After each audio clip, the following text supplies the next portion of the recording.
a fẹ́ jẹ́ kí ó dé. Mo kí wa pẹ̀lú kíkí ọlá, kíkí ọlà.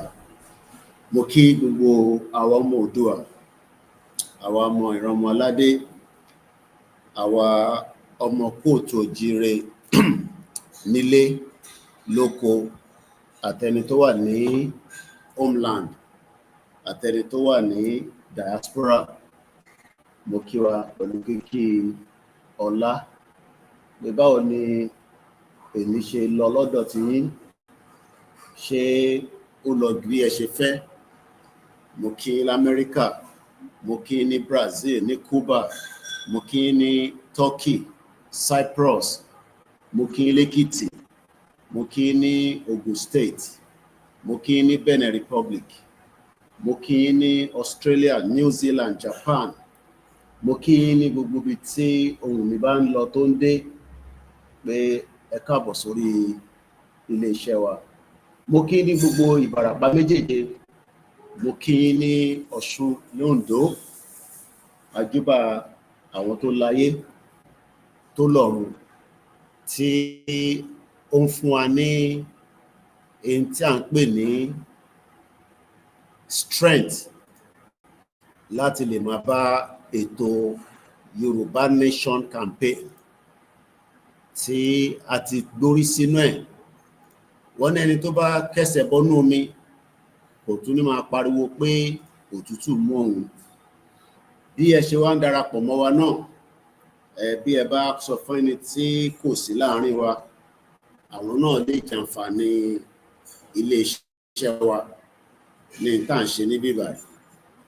A ní tá à ń tà fúnra wa, a ní tá à ń polówó. Èyí tí à ń kéde lórí ilé iṣẹ́ yìí, òun náà ni kí ìran wa kí ó ní àjàbọ́ pẹ̀lú gbogbo àwọn ọ̀tá tó yí wa ká nílé àti lóko. Mo kí màmá tó bí mi lọ́mọ pé wọ́n kú àdúrótì, wọ́n kú àìmá fi wá sílẹ̀ ní ti owó, ní tàdúrà, ní ti ìmọ̀, ní ti advice.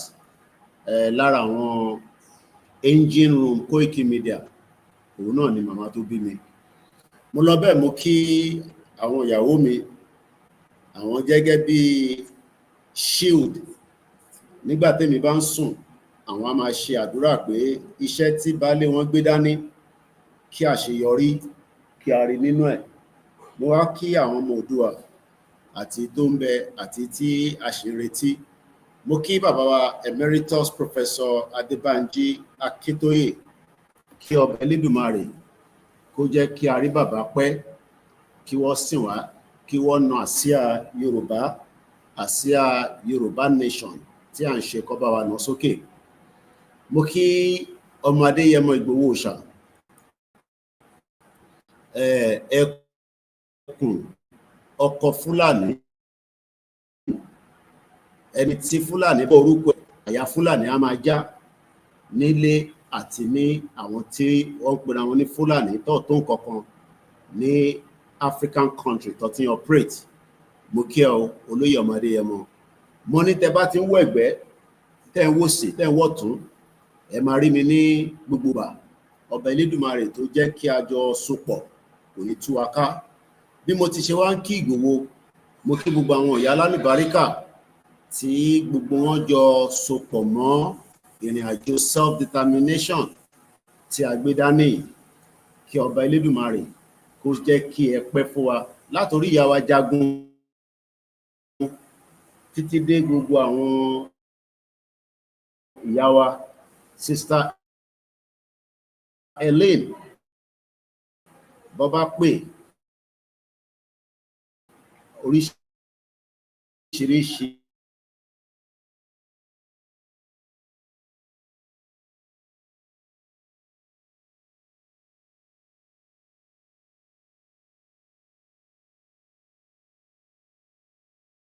interface ṣe níbí ìbàkẹ́ wá dàrú.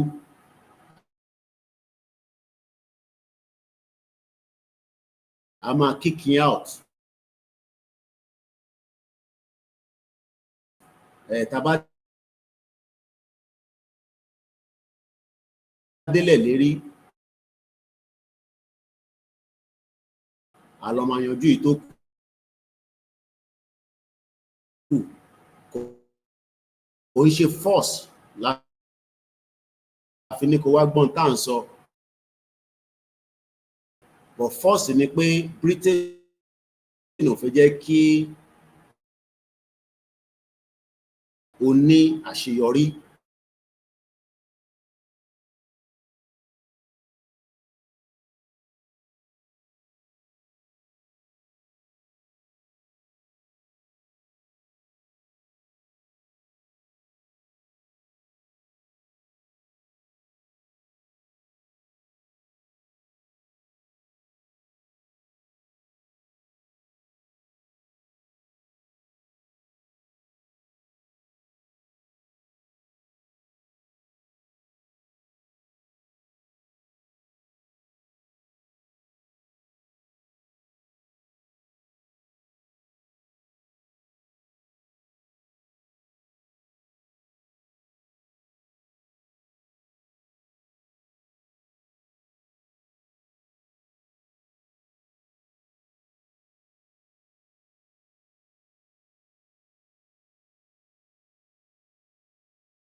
Àmọ́ bàbá wa olóyè Ìgbòho ti fún mi ní àṣẹ pé ká lọ sọ fún gbogbo àwọn ọmọ ìlú Ìgbòho pé kó máa retí òun nígbà tí kò ní pẹ́ mọ́ tí bàbá ń bọ̀ wá ṣe àyẹ̀wò fún àwọn bàbá ẹ̀ torí pé wọ́n ní ilé ọmọ kì í ba ilé kan kò ń báyàn lẹ́rù ẹ bá mi parí ẹ̀ kò sí any reason tí a máa bẹ̀rù pé ilẹ̀ wa ilé wa nígbà tá a bá fẹ́ lọ kí àwọn bá wa a máa bẹ̀rù so mo kí bàbá wa tí wọ́n jẹ́ His Royal Majesty bàbá wa ọba Abdulrasheed Adétóyọ̀sí Aníkúlápó Jayéọlá III tí wọ́n jẹ́ bàbá tí wọ́n darí ìlú Ìgbòho lọ́wọ́lọ́wọ́ yìí a kí yín pé ẹ kú palẹ̀mọ́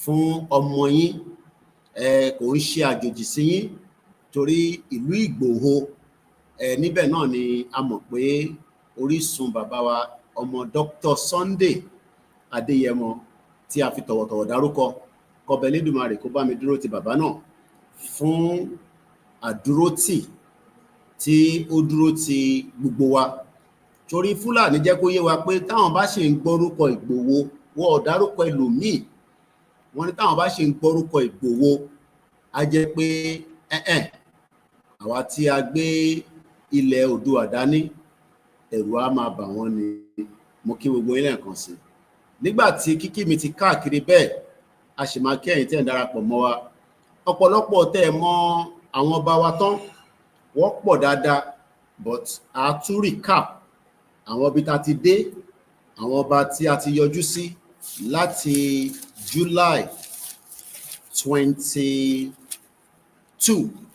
la gbéra lọ sí ọ̀dọ̀ bàbá wa láàfin ikú bàbá yèyé títí dé Pòbẹ́ a máa nọ́mbà wọn ọ̀pọ̀lọpọ̀ ìdíà ló ń wá àmọ́ bí ìdíà bá ń wá tó bá sówó irọ́ là ń pa àwọn kan tẹ̀ ní bá ṣe ń lọ yẹn ká máa dọkumẹ́ǹtì gbogbo bá ṣe rìnrìn àjò yẹn à ń ṣe níwọ̀nba ta lè ṣe pẹ̀lú resources wa àwọn kan tẹ̀ ní ká ṣe kàlẹ́ndà ìyẹn máa kù sẹ́yìn ọmọ ìlú lọ́wọ́ ọmọ ìlú tó bá fẹ́ràn ìlú ẹ̀ ẹ̀yin náà lè ṣe kàlẹ́ndà yẹn pé Ìgbòho wá sọ́dọ̀ yín ẹ ṣe kàlẹ́ndà ẹ ṣe ní many flyers billboard kódà ẹ lè gbé síwájú ilé yín pé ní ìjọba Ìgbòho wá sí ìlú yín so kò ń ṣe dandan ni pé iléeṣẹ́ wa torí iléeṣẹ́ wa ò ní that kind of resources fáwọn idea kankan tẹ́ máa mú wá a ti ṣe exactly just about 10 minutes nígbà tí ẹ ti ń settle down mo kí gbogbo yín náà la máa kí lẹ́yọ kọ̀ọ̀kan àbára wa jà ìlú Ọ̀yọ́ ò bá Ilé Ifẹ̀ jà ẹ má dá rúdurùdu sílẹ̀ ìkan náà ni gbogbo wa no matter what we will all stand with each other torí pé Fúlàní tó ń bọ̀ kò ní mọ difference nígbà tó bá máa attack wa. So ẹ jẹ́ ká bẹ̀rẹ̀ báyìí. Iṣẹ́ wa fúnlẹ̀ wa forílẹ̀ ibi wa kágbéga kágbéga kágbéga ká lè rí. Ìgbàgbọ́ wa ni pé bá ti bẹ̀rù làbọ̀ mọ́ ká ṣiṣẹ́ ká ṣiṣẹ́ ká ṣiṣẹ́ ká jọlá. Ìṣọ̀kan àtòmìnira ní kẹ́jẹ́ ká máa lépa. Ìtẹ̀síwájú fọ̀pọ̀ ire àtòhun tó dára.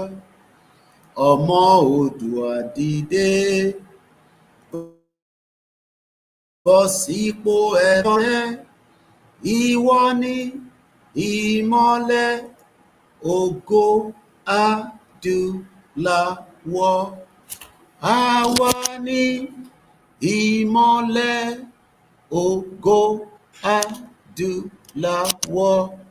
Èmi ni ìmọ́lẹ̀ ògo adúláwọ̀. Wọ́n ní ilé bàbá ọmọ kì í ba ọmọ lẹ́rù. Mo láwọn tó gbọ́ Yorùbá dáadáa pé tí bá ti ń ṣe mistake, iṣẹ́ táwọn gbà nìyẹn. Gbogbo yín náà lẹ ní iṣẹ́ tẹ̀ ń ṣe níbí báyìí. Ẹ̀yin ò kàn tí mọ̀ pé gbogbo yín náà ní staff Koikimedia. Ẹ jẹ́ n kọ́kọ́ bẹ̀rẹ̀ báyìí láti ọ̀dọ̀ brọ́dà mi Azeez Shakiru, èèyàn dáadáa, ọkùnrin ogun fún rẹ̀.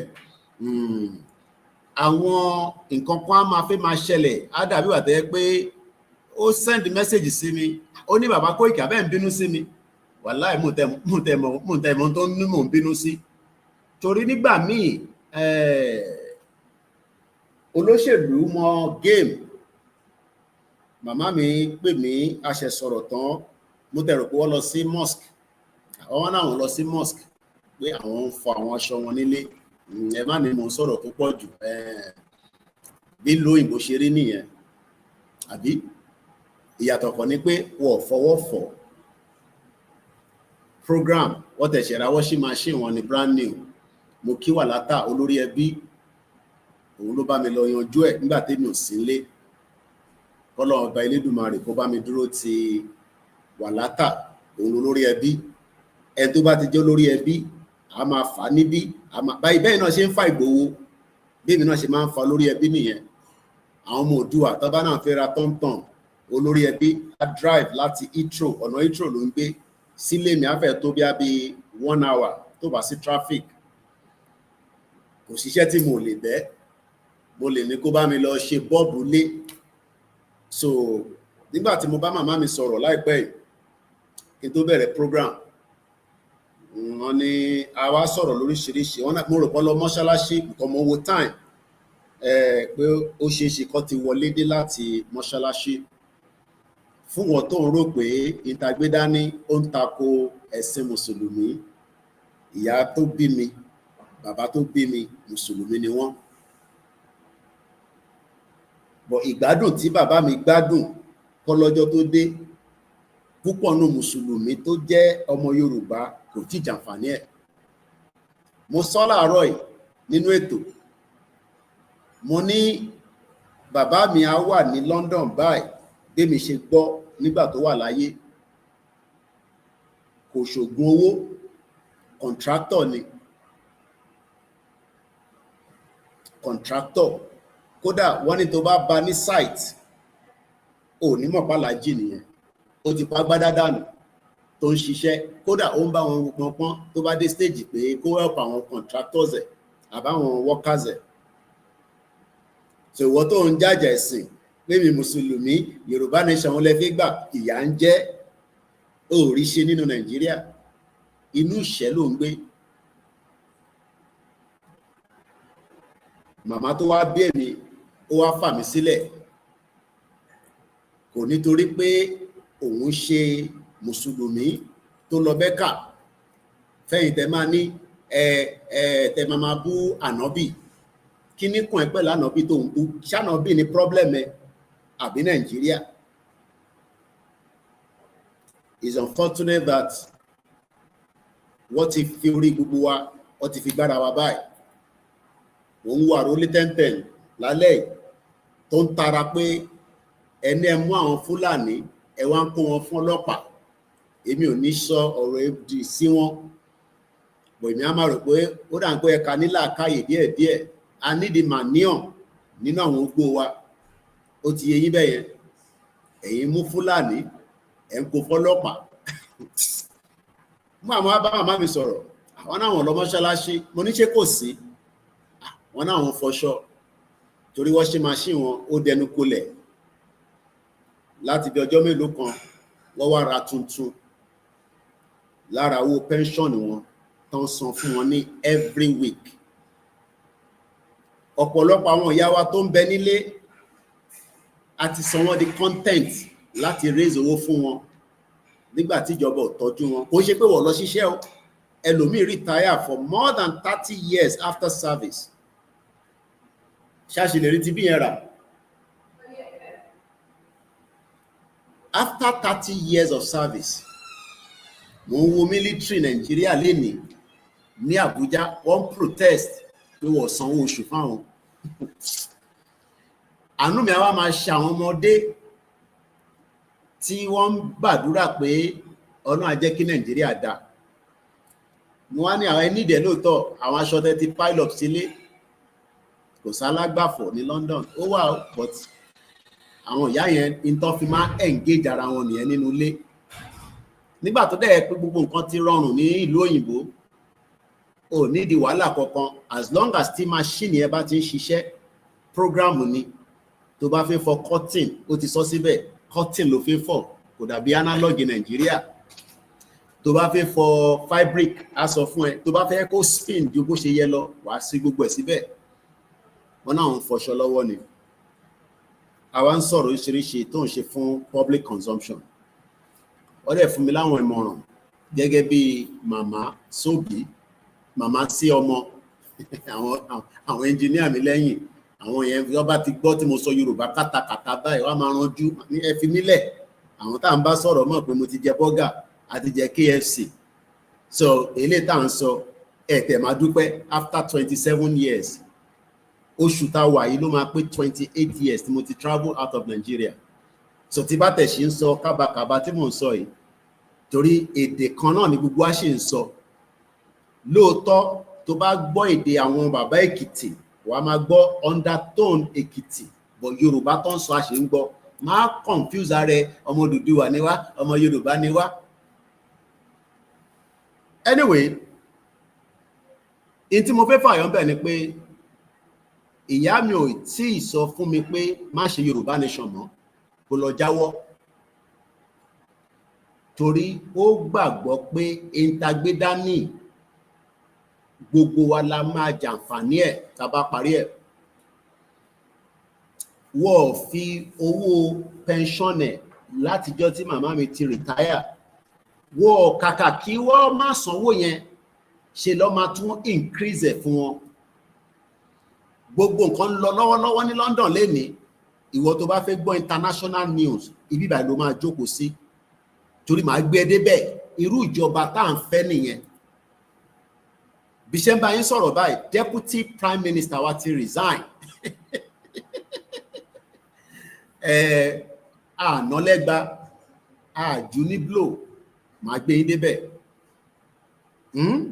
irú gọ́ọ̀mẹ̀ntì àfẹ́ nìyẹn so kí n má fọ̀rọ̀ gùn Azeez Shakiru ó bá send audio sí mi bàbá Koiki abẹ́ ń bá wa jà ní nǹkan kan ẹ̀bẹ̀ tí yàn bá tẹ̀ ń bá jà yàn mọ̀ kò sí ìjà láàrin Ọ̀yọ́ àti Ilé-Ifẹ̀ àwọn tó fẹ́ dá rúgbùrùgbù sílẹ̀ àwọn tó jẹ́ olóṣèlú àwọn wà lábẹ́ Ọ̀yọ́ state wọ́n wà lábẹ́ Ilé-Ifẹ̀ wọ́n wá fi sọrí gbogbo ẹ̀ báyìí tí Fúlàní bá jíyàn gbé lénìí ṣé ó máa béèrè pọ́mọ Ifẹ̀ ní ẹ́ àbọ́mọ Ọ̀yọ́ mo ń béèrè ní o gbogbo ẹ̀ tẹ́ wà lórí Facebook Koikimedia Odùduwà mo kí praise optician mi ní kí yín máa ranjú wo screen nígbà tí mo ní glasses tẹ́tí dọ̀tí mo ní láti nu ojú yẹn á sì ṣiṣẹ́ díẹ̀. Mo kí àwa Comfort Àjàó, mo kí Prince Adébágbámigbé, Ọlákínyẹmí ní no going back. Tabatẹ go back, ibo la fẹ́ go back sí. Bírò èmi bá go back, níbo lẹ fẹ́ kí n go back sí. Lóòótọ́ mo fẹ́ lọ gbé ní London, but mo prefer kí n wà níjẹ̀bú Òde kí n máa jẹ tọ̀ìtọ̀. Ẹ̀rí bí ṣe ń fresh l'Áfíríkà. Tí mò ń jẹ́ kọ̀ọ̀kan rẹ gbogbo ẹ̀ fresh ni, kò sí frozen. Mo kí bàbá wa John Múyìwá, wọ́n ní ọmọ ọkọ ní Sandy Ìgbòho Òòṣà, bẹ́ẹ̀ ni Adétóyọ̀ṣe, bẹ́ẹ̀ ni tí mo pe bàbá wa náà nìyẹn, ọ̀nà Oníbodè. Ẹ ṣé gan ni. Bàbá wa John Múyìwá ní Mr. White Lion, you are the light in Yoruba land. Ẹ jẹ́ n pa nọ́mbà yẹn. Ọlọ́run jẹ́ kí náà wá kúkú. Mo kí àwa Kúbi, ẹ ṣé gan ni. So kò sí áwù tó wà láàrin Ọ̀yọ́ àti Ilé-Ifẹ̀. Ẹ má ẹ kí gbogbo ohun tó ń lọ lórí social media kó fi distract wa. Lóòótọ́ brand ní Ìgbòho. Bàbá ẹ̀ tí dárúkọ ẹ̀ níjọ́ kan, nígbà míì á máa dàbí pé aṣọ ẹ̀ ní kí n máa wọ̀ lójoojúmọ́, but tá bá ń wọ aṣọ Ìgbòho lójoojúmọ́, báwo ṣe fẹ́ polówó omita couture ẹ̀túrí ìtọ́rán sí mi lára. Má jẹ́ lọ́sí, ìwọ náà máa pè wọ́n ní sórí fresh leg, London boy, sórí short nílé, ìyẹn á máa wọ short ní Ìjẹ̀bú Òde torí tó bá fi jáde ẹ bó ṣe rí lára mi. Àwọn ilé ní wọ́n ṣẹ̀ tó kọ́ àwọn ilé ìdé ni pé bàbá Kóìkì ẹ̀yẹn ṣáà máa look nice, so ẹ̀yin ni kẹ́ wá bá mi lọ báwọn máa ṣe nǹkan fẹ́. Ẹ lọ sí page wọn lórí Instagram. Akalamago ti pè mí, ó náà láìkì Ṣàngó tí mo wọ̀ lénìí. Mo ní wàá kàn sí wọn ni, gbogbo tó bá fẹ́ nọ́mbà wọn ẹ lọ sórí Instagram, ẹ bá wọn bẹ̀. So kò sí ìjà láàrin àwọn ọmọ Ọ̀yọ́ àti Ilé-Ifẹ̀, kò sí ìjà láàrin Èkìtì àti Ìjẹ̀bú, kò sí ìjà láàrin Èkó àti Ọ̀ṣun, kò sí ìjà nílẹ̀ Yorùbá. A lè jọ ní gbólóhùn, ìyẹn normal. Mo kí bàbá wa Wembley, ẹ ṣé gan ni. Inú bàbá yẹn, inú mi máa ń dùn tí bá ti rí bàbá yẹn dáadáa. Wọ́n ní bàbá Wembley, the dispute between the two kings doesn't concern the agitators, we should be neutral. Wọ́n ọ̀tẹ̀ ìjà, so kò tẹ̀ sí ìjà láàrin wọn, so àtẹ̀dí láti sọ pé wọ́n ń jà. So bó ṣe lọ nìyẹn. So mo kí brother mi Aziz Shakiru, mo kí bàbá wa Joseph, ẹ̀gbọ́n mi Idris, ẹ ṣé gan ni. Ṣé ti wọlé ẹ̀yin ará London àbẹ́yìn tí ń ṣe night duty? Mo rí Johnson iṣẹ́ night ló máa ń ṣe. Iṣẹ́ night lè díẹ̀ báyìí, èmi náà ti ṣiṣẹ́ night rí. Mo kẹ́yìn tẹ́ ń darapọ̀ mọ́ lórí Instagram, lórí TikTok. Ẹ má bínú pé mo lè rí screen yẹn dáadáa. Mo mọ̀ ṣé there is a way tí wọ́n lè jẹ́ kí screen TikTok yìí kó tóbi díẹ̀ sí. Agídí ni màá fi ń rí comment yìí, bí a torí pé mo dẹ̀ change background yẹn dẹ̀ ni. Bọ̀ mo kí torí mo pẹ́ ẹ̀ fi comment síbẹ̀. Mo kí ẹ̀yin tẹ́ wà lórí Instagram. Mo kí Ọ̀túnba Olúwaṣínà, acmercynothing.ng, ẹ ṣé gan ni. Mo kí Mr. Ogun Dairo lórí TikTok. Mo wá lọ bẹ́ẹ̀, mo kí Yakubu Kọ́láwọlé. It's going to be a light program. Adams Ọlámilékan, àwọn tara Ghana, ẹ ṣé gan ni. Mo kí bàbá Salami Gbangbóṣe, ó náà pọ̀ rẹ̀ màmá mi kan Alájà Gbangbálà, no Bombata, ìyá yẹn náà wọ́n ti jáde láyé báyìí. No, kò lè jọ rẹ̀ mọ́ màmá mi, ọ̀rẹ́ grandma ni Alájà Bombata, àwọn náà ti lọ báyìí. Ilẹ̀ ń jẹyàn. Kọba Elédùmarè kó bá mi jẹ́ kí gbogbo àwọn òkú wa tó ti lọ kó foríjì wọn. Ilẹ̀ ń jẹyàn. Ilẹ̀ ń jẹyàn. Moki Dizzyman, Prince Adebayo Shitu, Moki ẹ̀yin South Africa, Moki Sami Japan, Moki gbogbo ẹgbẹ́ ìlànà ọmọ Oòduà l'Amẹ́ríkà, Moki Martins, Moki gbogbo àwọn staff wa. Wọ́n ní ká máa rán yín létí pé bẹ́ẹ̀ bá ràn wá lọ́wọ́ iṣẹ́ yẹn á máa mẹ́hẹ̀, àwọn ọmọ yẹn rẹ́dì láti máa serve yín 24/7. Káwa náà ràn wọ́n lọ́wọ́ through support. Èyí táwa lè ṣe níwọ̀nba tí agbára wa ń gbé à ń ṣe fún wọn. Gbogbo à ń lo Google, à ń lo YouTube, à ń lo Facebook torí pé wọ́n ń tọ́jú wọn ní o, àwọn staff wọn. Big brother went into coma láìpẹ́ yìí, ó dà pé bí wọ́n ti padà fáwọn tá monitor Big brother. Iṣẹ́ tó ń ṣe is a lot of work that needs a lot of money. Ìyẹn ló ṣe ń ṣe advert. Tẹ́ ń rí gbogbo àwọn advert tó ń gbé wá sórí Big brother Naija. Kò ń ṣòwò kékeré ló ń san. But àwọn ò ṣe advert níbí báyìí. Ìyẹn ni ó ṣe dàbí ìgbà tẹ́ pé à ń struggle. Ṣẹjọ́ mo rọ̀ yín lọ́wọ́, ẹ má gbàgbé wa ní gbogbo ìgbà. Mo mọ̀ pé responsibility wa pọ̀ gan, but this platform needs your support always, financially, spiritually, and morally as well. Baba Idris, there's corruption in the UK too. There are millionaires and billionaires are not clean, and they are caught. Madam Agbe, the UK, there has been a lot of resignation in the last, well, not a lot. There's a cabinet reshuffle. So Carlos UK. So I'm going to take you through Atina show video on the platform one more and clean up social media page. So Tabanshi live, Nirika play video kokomo. Teba fẹ́ àwọn videos oríṣiríṣi. Teba wà lórí page wa. Lórí Facebook àti oníkọ̀tà lè post lórí TikTok torí community standard. But tẹ́ bá wà lórí mo wo fídíò kan lórí Twitter nísìn tó ń pè ní X, ibi táwọn yẹn ti ń ro ọkà wọ́n jábọ́ sínú sókàwé Nàìjíríà.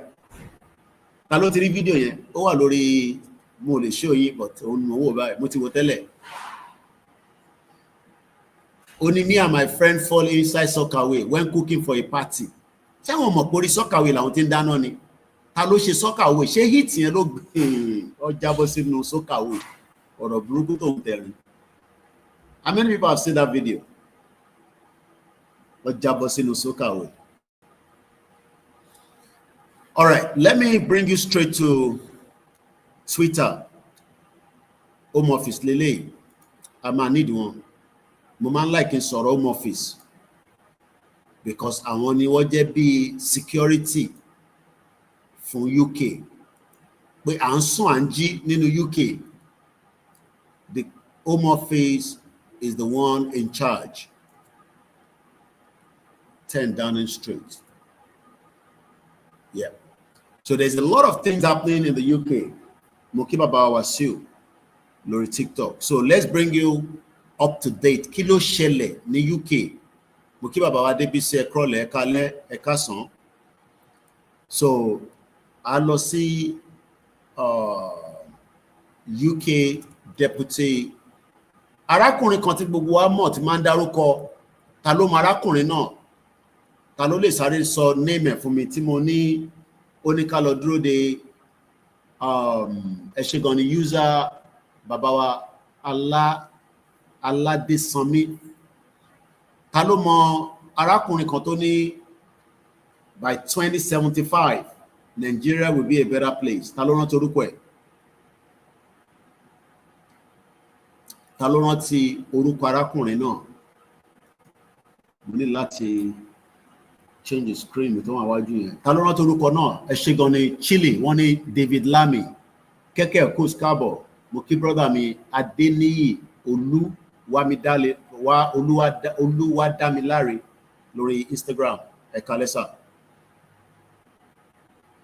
David Lamy is now the new deputy prime minister.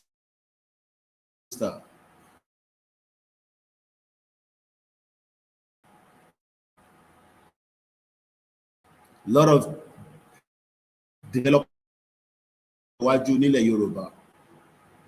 Tàbá gbé nǹkan kan tẹ́ wa lọ́rùn ẹ̀ka lẹ́sà. Ẹ̀gbọ́n mi kẹ́kẹ́ ọ̀kọ́s ṣe dáadáa ni ẹkúṣẹ́ ní pàdé ẹ̀ lọ́nà. Gbogbo tó máa jẹ́ àkóbá dábà ń bọ̀ báyìí a máa sá fún wa. But there is a lot of insecurity in the land. Mo fẹ́ lọ mú picture David Lami sẹ́yìn mi ni o. Kó tó di pé a máa gbé yín lọ sínú bẹ̀. I think I have òlélẹ̀ tẹ́ bá rántí pé mi David Lami Ìgbòho àwa mẹ́rẹ̀ẹ̀rin àwọn ọkùnrin mẹ́rin tá fi gbàásgbòs diplomacy ni mo mean o. That is the picture there. Ẹ má bínú ìtawà lórí bíbá ẹ̀ lórí picture yẹn. Thank you so much. Ọlọ́run ló ní strength. À ń gbìyànjú ni. Now, let's move swiftly because of the time. And I want to do 3 hours if it's possible. But I want to clear and do as much. So, my gbé lọ sí ABC News as it's breaking. This is how we expect a future Yoruba government to operate. The moment tabati rí nǹkan tí are satisfied or are any stain lọ́wọ́ government wa, that person, individual must resign. Eshigon, yes, David Lami. Whoever it could be, whoever it be, gbogbo ẹnikẹ́ni tó bá jẹ́ òyìnbó kìí ṣe èdè wa. Ẹ má bínú mo fẹ́ máa monitor screen níbí báyìí ni torí tí bá ti wà nínú tí mo ti wo mo ní rí comment yín púpọ̀. A wà lórí Instagram méjì, a wà lórí TikTok, so there is no way you can miss my program. Okay, and wà lórí X video of the Twitter. We're also on Twitter Space. And whoever is listening anonymously, I do that as well, so there's nothing wrong. I know you are there. If you know, man, lost on platform, Biafra, or somebody else, anonymous. So I'm listening, but they can't see me as somebody that is there. So I know somebody is listening as an anonymous because they don't want me to know they're there. So it's normal. This woman, then woyi, lórí Facebook, at Instagram, at YouTube, she has resigned her position. Why? Continue in one Nigeria, you will never achieve up to this standard. And don't tell me it is not possible to do the same thing in Nigeria. Your politicians care less about you, about me, about every one of us. What on need the vote wani? The moment our vote is given to them during an election, they become somebody else. Favor. No politicians is doing you any favor. Rather, favor. But it is just unfortunate that many of our people believe that olóṣèlú, ẹ má bínú pé mo mix English àti Yorùbá, wọ́n gbàgbọ́ pé olóṣèlú máa ṣe ìtọ́fẹ́. Mo kí ìyàwó Ajíbọ́lá Táwàkálítù, mo bọ́lọ̀ ń dúró. Mo kí bàbá wa Yínká Kẹ́hìndé lórí Twitter Space. Ẹ bá mi share program yìí. Torí gbogbo tí a fi ń sọ pé a fi lọ, a fi dá dúró, òun ni pé kí ẹ lè dìde níjọ́ kan kẹ́ hold àwọn olóṣèlú yín accountable for whatever it could be. Ẹ lè hold anybody accountable. Tí bá béèrè anything in any state, mo rẹ̀ fi dárúkọ state kí má dàbí pé any state within the Southwest, I cannot get anything under any freedom of speech. pé mo need kankan tó rú mi lójú bóyá budget health ministry mo need it, I can't get it. Mo update ìyàwó mi ní alẹ́ yìí, wọ́n sentence àwọn ọmọ mẹ́fà kan ní UK. Mo kí bàbá mi Moses Olúwakáyọ̀dé, 6 of them, màá gbé débẹ̀ náà. 6 of these people were sentenced in the UK. Ọmọ kékèké ni wọ́n, but wọ́n commit a crime. 6 sentence refer mọ́bọ̀. Yeah, Metropolitan Police. Irú ọlọ́pàá tí mo fẹ́ jẹ́ ká ní lọ́jọ́ iwájú nìyẹn. Ẹ má bínú, mo ṣì ń bọ̀ lọ́dọ̀. Ẹ mọ̀ pé mo ní màá gbé lọ different ways, but mo mọ ibi tí mo fẹ́ padà sí. So mo fẹ́ sáré change the screen me again. A máa padà sọ́dọ̀ the Deputy Prime Minister. President Bola Tinubu no máa fún wa ní state police. It is just another way to distract us.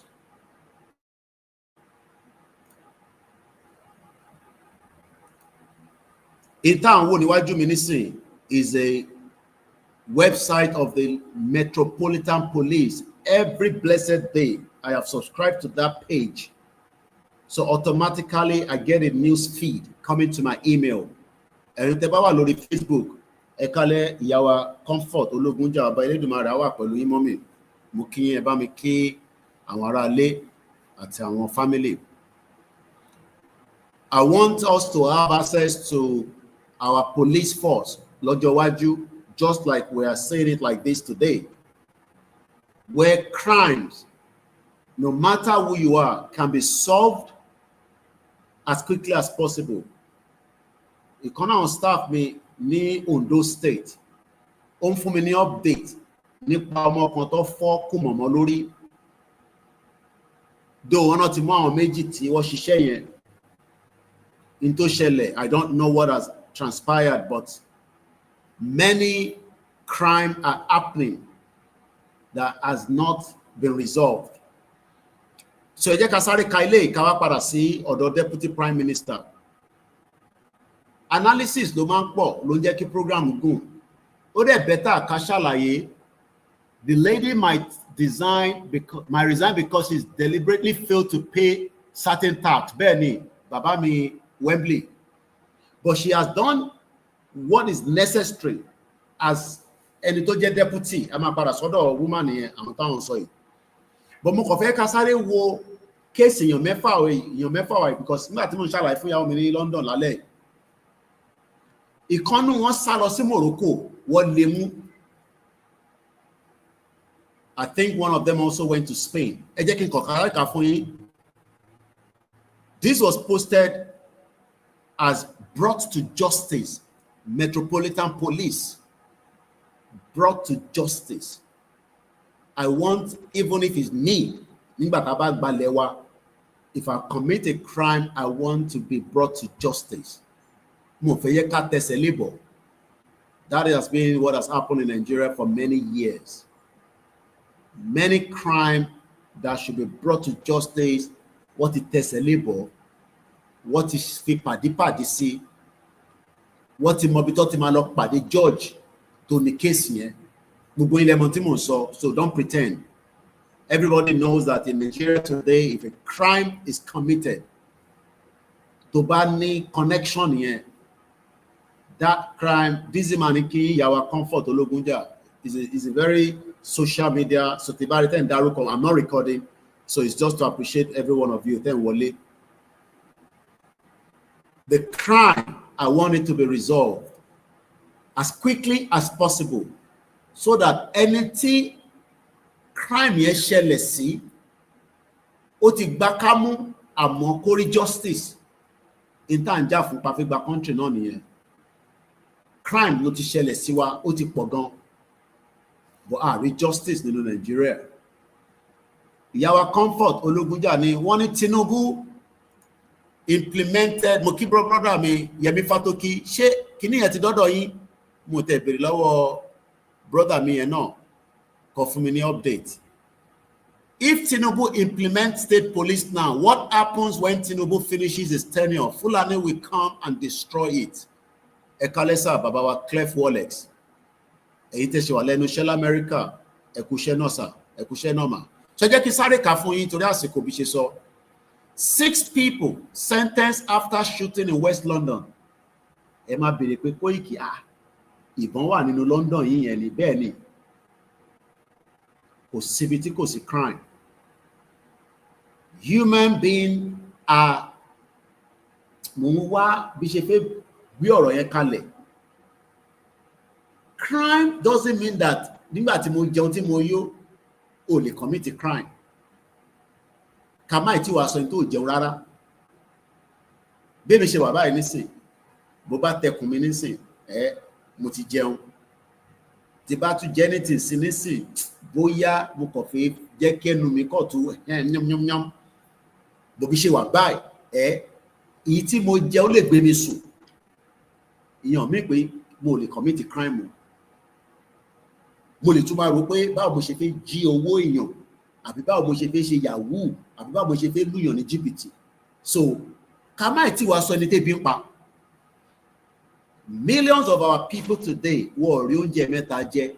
Ẹ lè imagine the kind of crime rate tó ń ṣẹlẹ̀ báyìí nísìn. Ṣé mọ̀ pé focus wa is Fulani? Ó mà tó jọ́ mẹ́ta grandma Awoniyi ṣe dáadáa lẹ́wà mọ́. Àwọn ọmọ ọ̀dọ́ akọ́ bẹ́ẹ̀ nílé àbí wọ́n ti exhaust yín during the holiday. Anyway, wọ́n ti padà sí school. Àwọn òbí wọn wá kó wọn ẹ fi àwọn grandma mi sílẹ̀ kọ́ lọ́mọ wá gbọ́mọ ẹ̀. Ṣẹ̀rí crime tá à ń sọ̀rọ̀ yìí tó ń ṣẹlẹ̀ lọ́wọ́lọ́wọ́ nílẹ̀ Oòduà lẹ́ni nílẹ̀ Káàárọ̀ Oòjíire òun làwọn Fúlàní, and it is not fully resolved.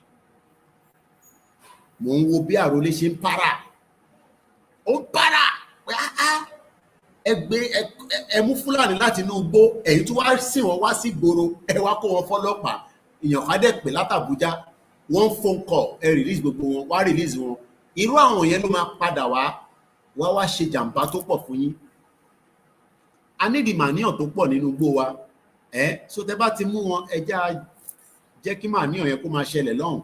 Àwọn òfin mọ tó ṣẹlẹ̀ lọ, ẹ má record. Ṣé fẹ́ fi gba star ni àbí báwo?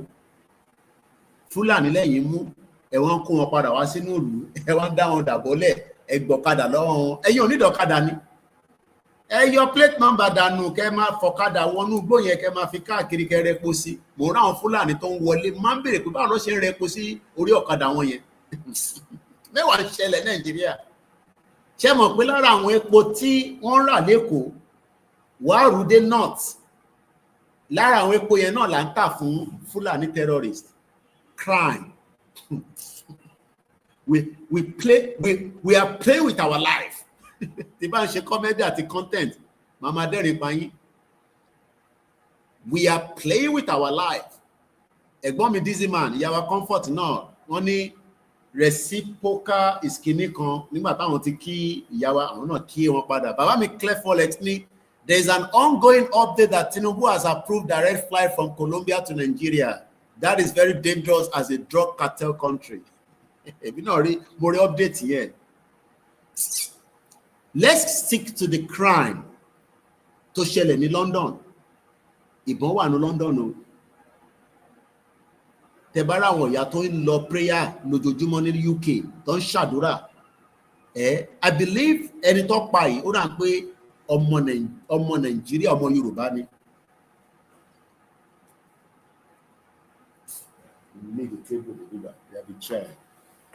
Ọmọ Nàìjíríà and I believe ọmọ Yorùbá ni. Nígbà tí mo wo orúkọ yẹn.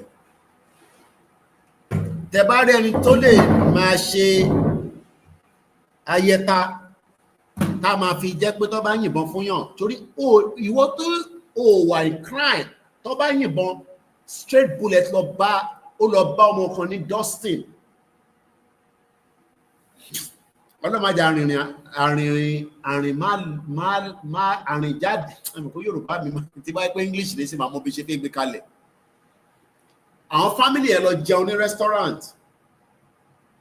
Ẹni tó fẹ́ wá pààyàn òun wà lórí ọ̀kadà ó ti mọ̀ pé ẹni tó fẹ́ pa yẹn ó wà ní restaurant ó dẹ̀ drive wá ilé ìṣẹ̀lẹ̀ ní Stoke Newton ẹni tó bá mọ ibi tí mò ń sọ yìí I think this was last year ó dẹ̀ yìnbọn ẹni tó fẹ́ ń fìbọn pa gan kò pa ó lọ bá ọmọ tó ń jẹun lọ́wọ́lọ́wọ́.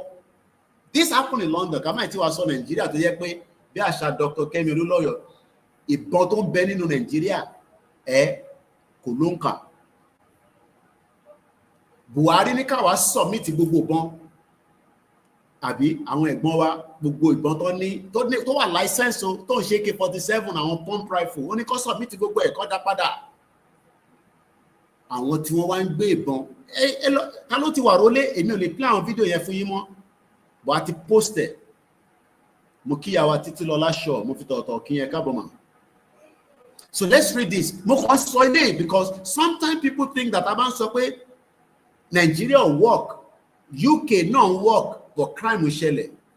6 people have been sentenced after shooting in West London ní central of London lélẹ́yìí kò ń ṣe ní ìgbèríko Manchester Liverpool Birmingham Coventry Oxford nínú ìgboro ta ló máa ń follow mi dáadáa tí bá wà London nígbà tí a ṣe carnival West London fáwọn tó wà nílé carnival kò ń ṣe tọdún yìí tí gbogbo wa dúró síwájú station tá à ń ju flag ká tó wá wọnú carnival yẹn lọ area yẹn ló ń pè ní West London àti gbogbo ibi Central London níbi tí Nigerian High Commission wà a lè pè bẹ́ẹ̀ náà ní West London.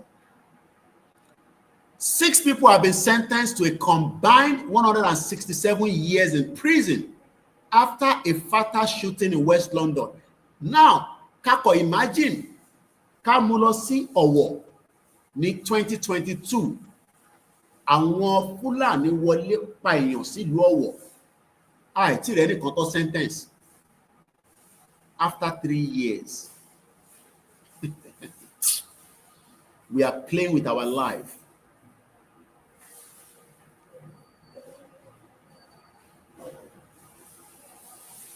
Ó dà báwọn èèyàn gbọ́ mi. 3 years ago ni wọ́n wọlé lọ pa àwọn èèyàn ní Ọ̀wọ̀ massacre. Kí n kọ Google ẹ̀ jáde. Ṣé mọ̀ pé bí tá a ṣe fi padà lọ ọ̀dọ̀ UK Prime Minister ni but a máa lọ síbẹ̀ yẹn. Ìyẹn kò resign kí n kò ṣàlàyé fún yín ó resign torí kò san tax. Àìmọye tó san tax tó jẹ́ olówó Nàìjíríà tó yẹ kó ti resign àbí ká ti tì mọ́lé.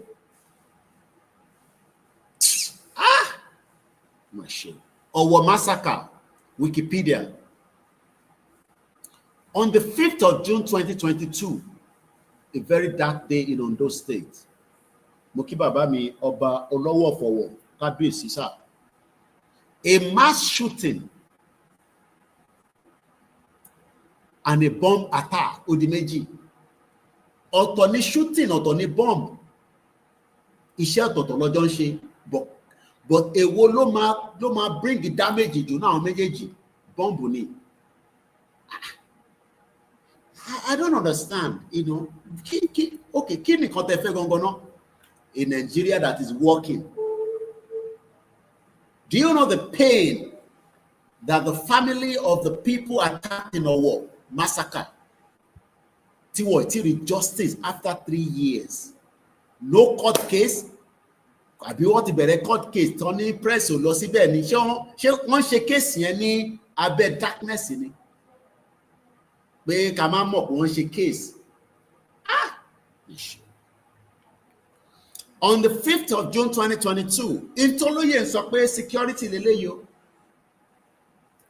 Intí bàbá Kítóyè sọ pé security lélẹ́yìí o tẹ́yìn kan ní ṣáṣì ń ṣe Yorùbá nation ṣá. I think the massacre happened in the church. Bẹ́ẹ̀ ni, òun náà mo fẹ́ kà inú church ni. Kristẹni ò dẹ̀ support Yorùbá nation ó ní àwọn oníṣẹ̀ṣe ni but ní 3 years ago wọ́n wọnú church wọ́n lo ìbọn wọ́n tún lo àdólóró èyí tó máa ń ṣe gbàù èmi kan bó ṣe kọ́ sí ó wà ní Wikipedia bó ṣe máa wà ń bẹ̀ tá láyé máa fi dé nìyẹn torí ayé yìí ò parẹ́ àwa tá wà nú ẹ̀ la máa lọ lẹ́yọ kọ̀ọ̀kan kọ́lọ̀ bá wa fọ̀run kẹ́ bàbá wa Alékòodò mo ṣe pronounce ní orúkọ yẹn dáadáa ni kódà ìgbà tó send sí mi Ìfẹ́ Olúwa young lady ó tún send audio pé kí lè bá ẹ mọ̀ pé mi Yorùbá mi kò sound dáadáa báyìí kí lè bá pronounce dáadáa. Bàbá yẹn tẹ̀lé wa jáde ní August 17 kò tí pé oṣù kan Ọlọ́run náà òun lòun ní ẹ̀mí yẹn òun dẹ̀ fi mú lọ.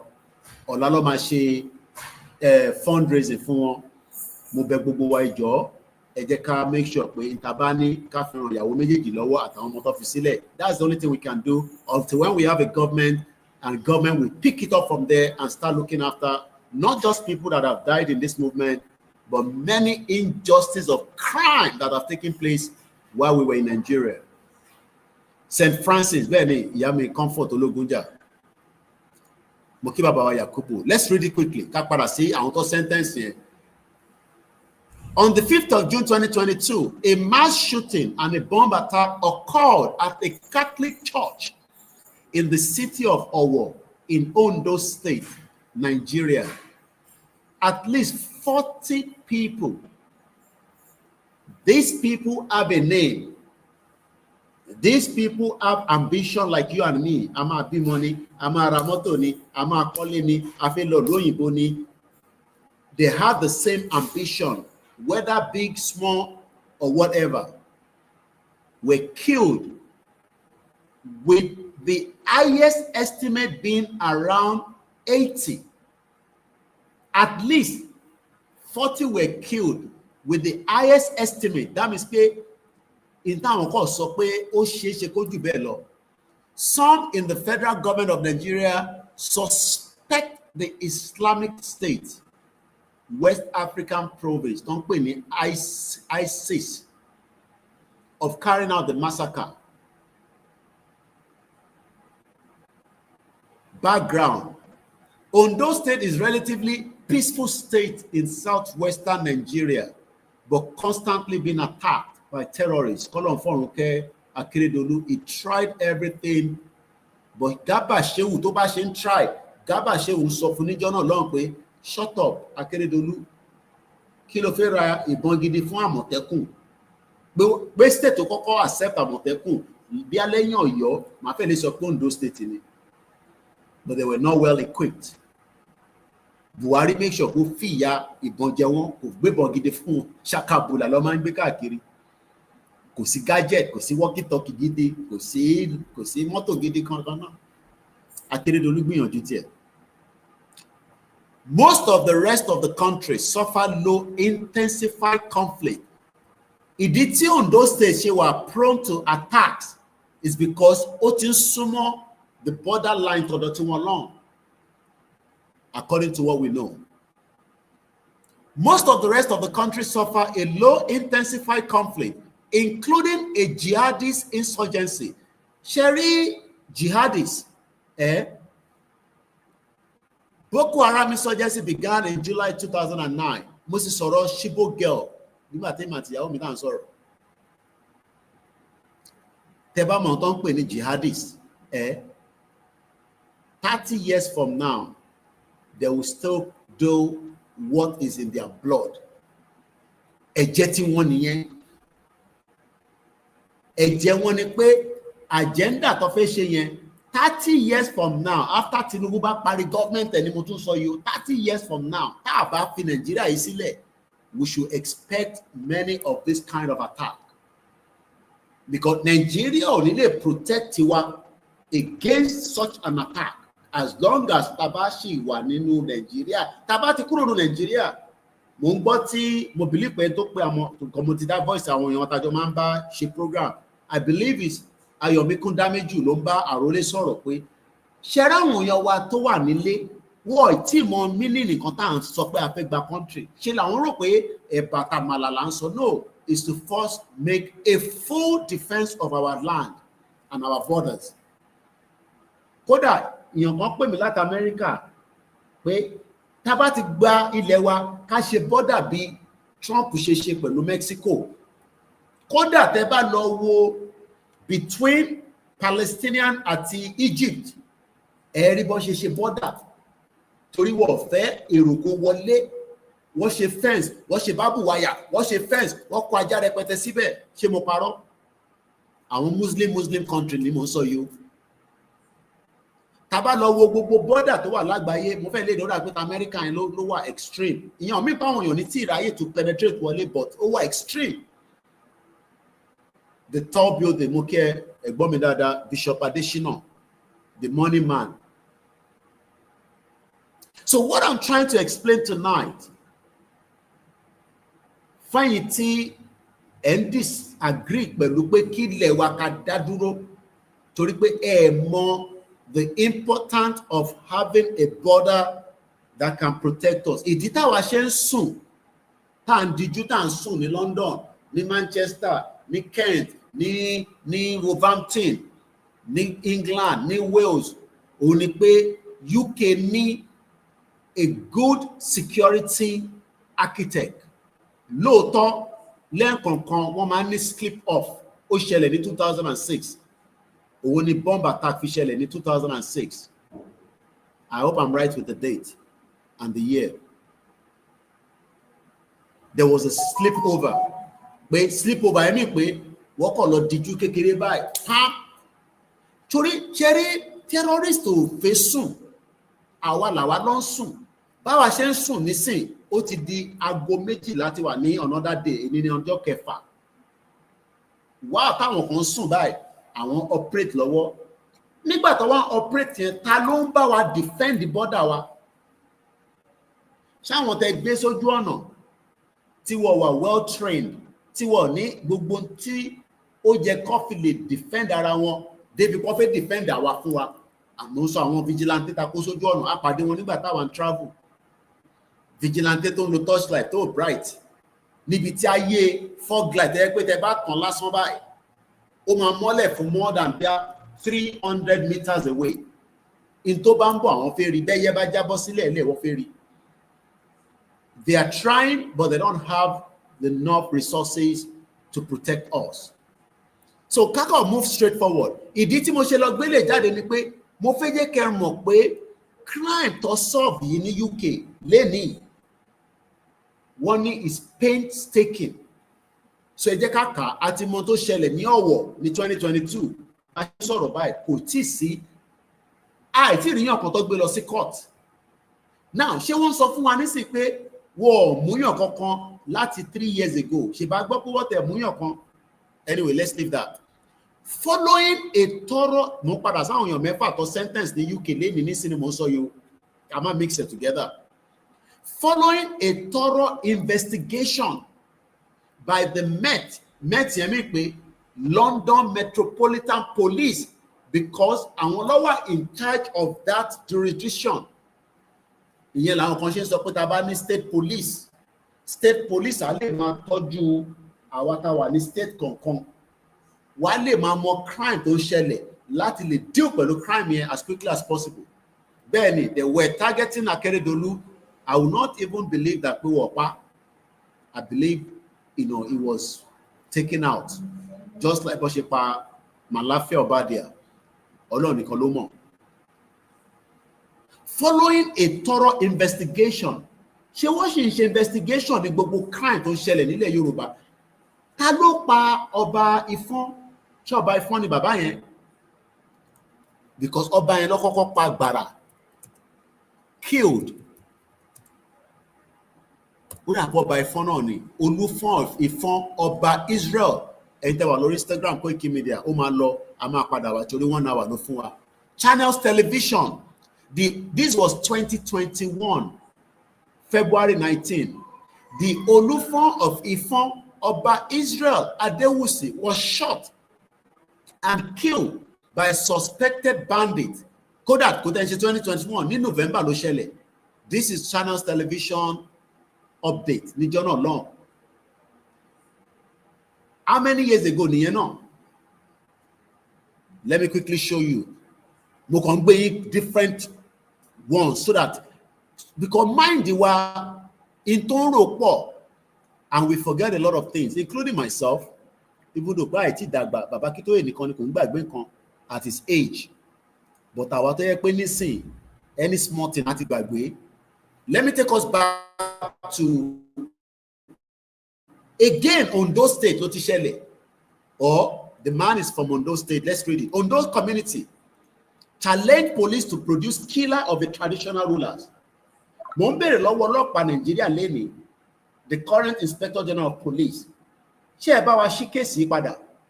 A fẹ́ mọ̀ ta ló pa ọba wa, the Olúfọ́n of Ifọ̀n ní Ọ̀ṣẹ́ local government. Ẹ̀yin gbọ́dọ̀ mọ̀ bẹ́ẹ̀ máa ìyá wa Comfort Ológunjà for state wọn ní Ondo state. Ṣé rí nísìnyí pé àwa wà justify tá à ń béèrè pé ká pín Nàìjíríà?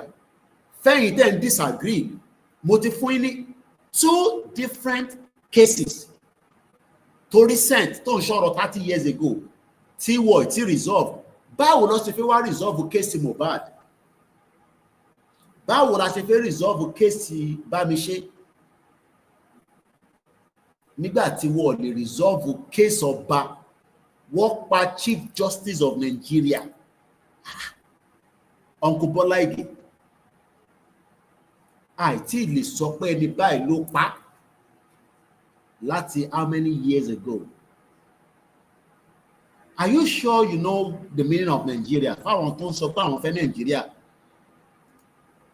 Do you know the meaning of Nigeria? Or you are just trying to play ignorant? Torí pé intan sọ yẹn ó ń já ẹ lára jẹ bí gbà tẹ́ pé ìwọ ló ní Nàìjíríà, oúnjẹ àwọn tó ní Nàìjíríà ń gbá, ẹni tó ní Nàìjíríà nísìn ó wà níbi tí club tó ti mu champagne tó ń náwó wa nínàkúnà. Bàbá tó kú láìpẹ́ yìí, Minister for Agriculture, ó ní wọ́n order pizza láti Abuja. No, wọ́n order pizza láti London wá sí Abuja. Kò parọ́. Àwọn tó ń náwó Nàìjíríà nísìn èmi àti ọ̀sìn nínú ẹ̀. So kí ló ń defend Nàìjíríà yẹn fún? Oh, ìtorí bẹ́ẹ̀ lọ BSc, torí o ní passport, torí birth certificate. Gbogbo yẹn máa padà síbi tó jẹ́ kó padà sí. Paperwork lásán nìyẹn.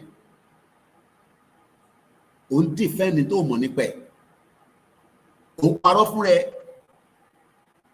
Ó ń play stupidity. Ó ń tako àwa tá a dìde pé kí nǹkan tá à ń sọ yìí, ẹ̀rí ni mo mú wá lálẹ́ nísìn. Mo ti sọ incident méjì tí àìtí ní closure fún. Níjọ́ la fẹ́ ní closure fún ìtò ń bọ̀ lọ́la. Nígbà tó jẹ́ kó di ibi ọba ilẹ̀ Yorùbá, àbí bàbá yàn kí n ṣọba ní ìyá mi Comfort Ológunjàmà. Wọ́n ní Fúlàní ló pa bàbá yẹn lórí títì. Bí àwọ̀ kì í ṣọba, bí àwọ̀ alákọ̀ọ́rọ̀pọ̀ bá ní wọ́n, ẹ jẹ́ ká sáré ka story yẹn. The leaders of Ifọ̀n community, the headquarters of Ọ̀ṣẹ́ local government area in Ondo state, whose monarch, the Olúfọ́n of Ifọ̀n, Ọba Israel Adéwùsì,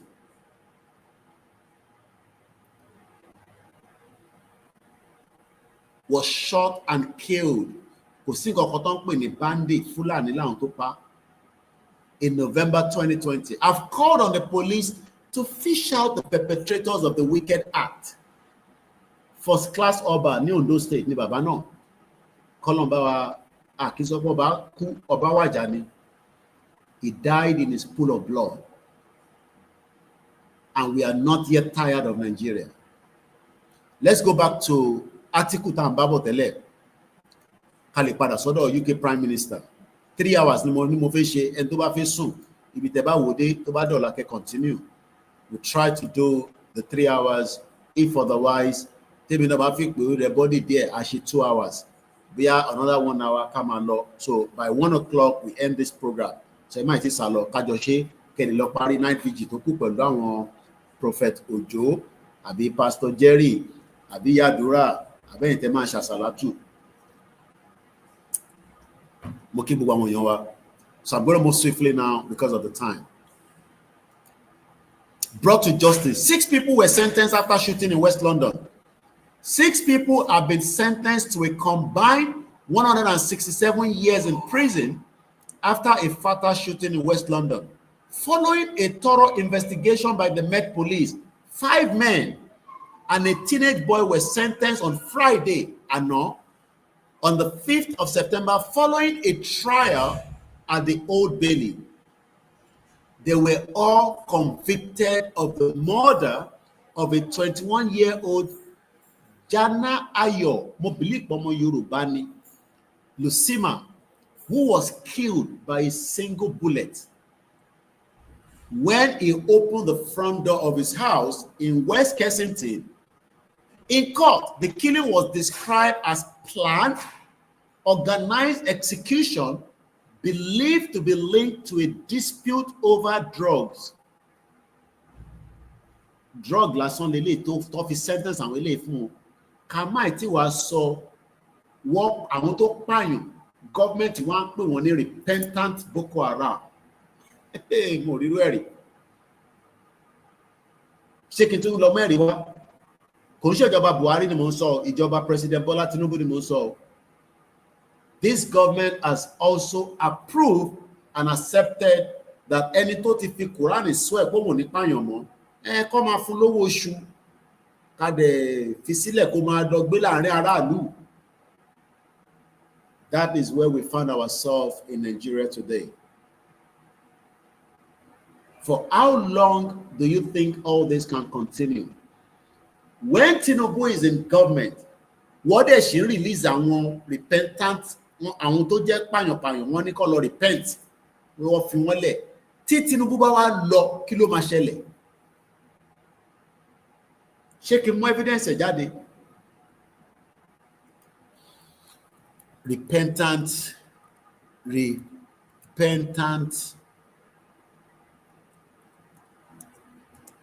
Boko Haram, Nigeria. Let's see what comes up on Google. And I'll go with the news on Google to see what comes up. January 30, 2025. Headline, Daily Trust. 5,000 repentant Boko Haram fighters reunited with their families.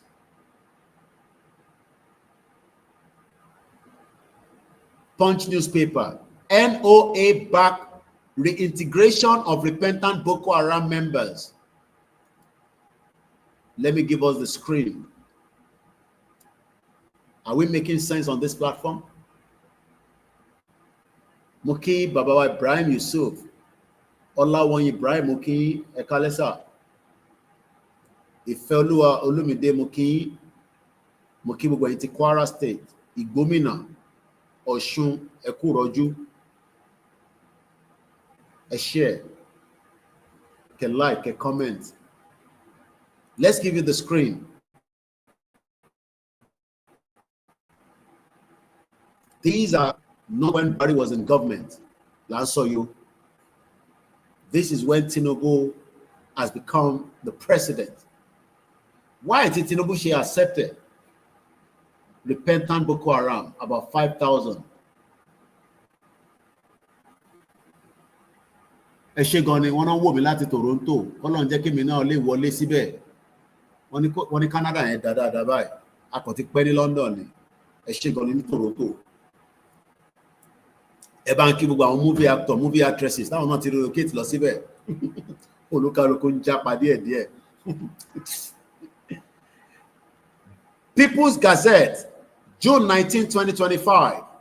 Borno received over 300,000 repentant Boko Haram members and families in the 4 years. Governor Zulum.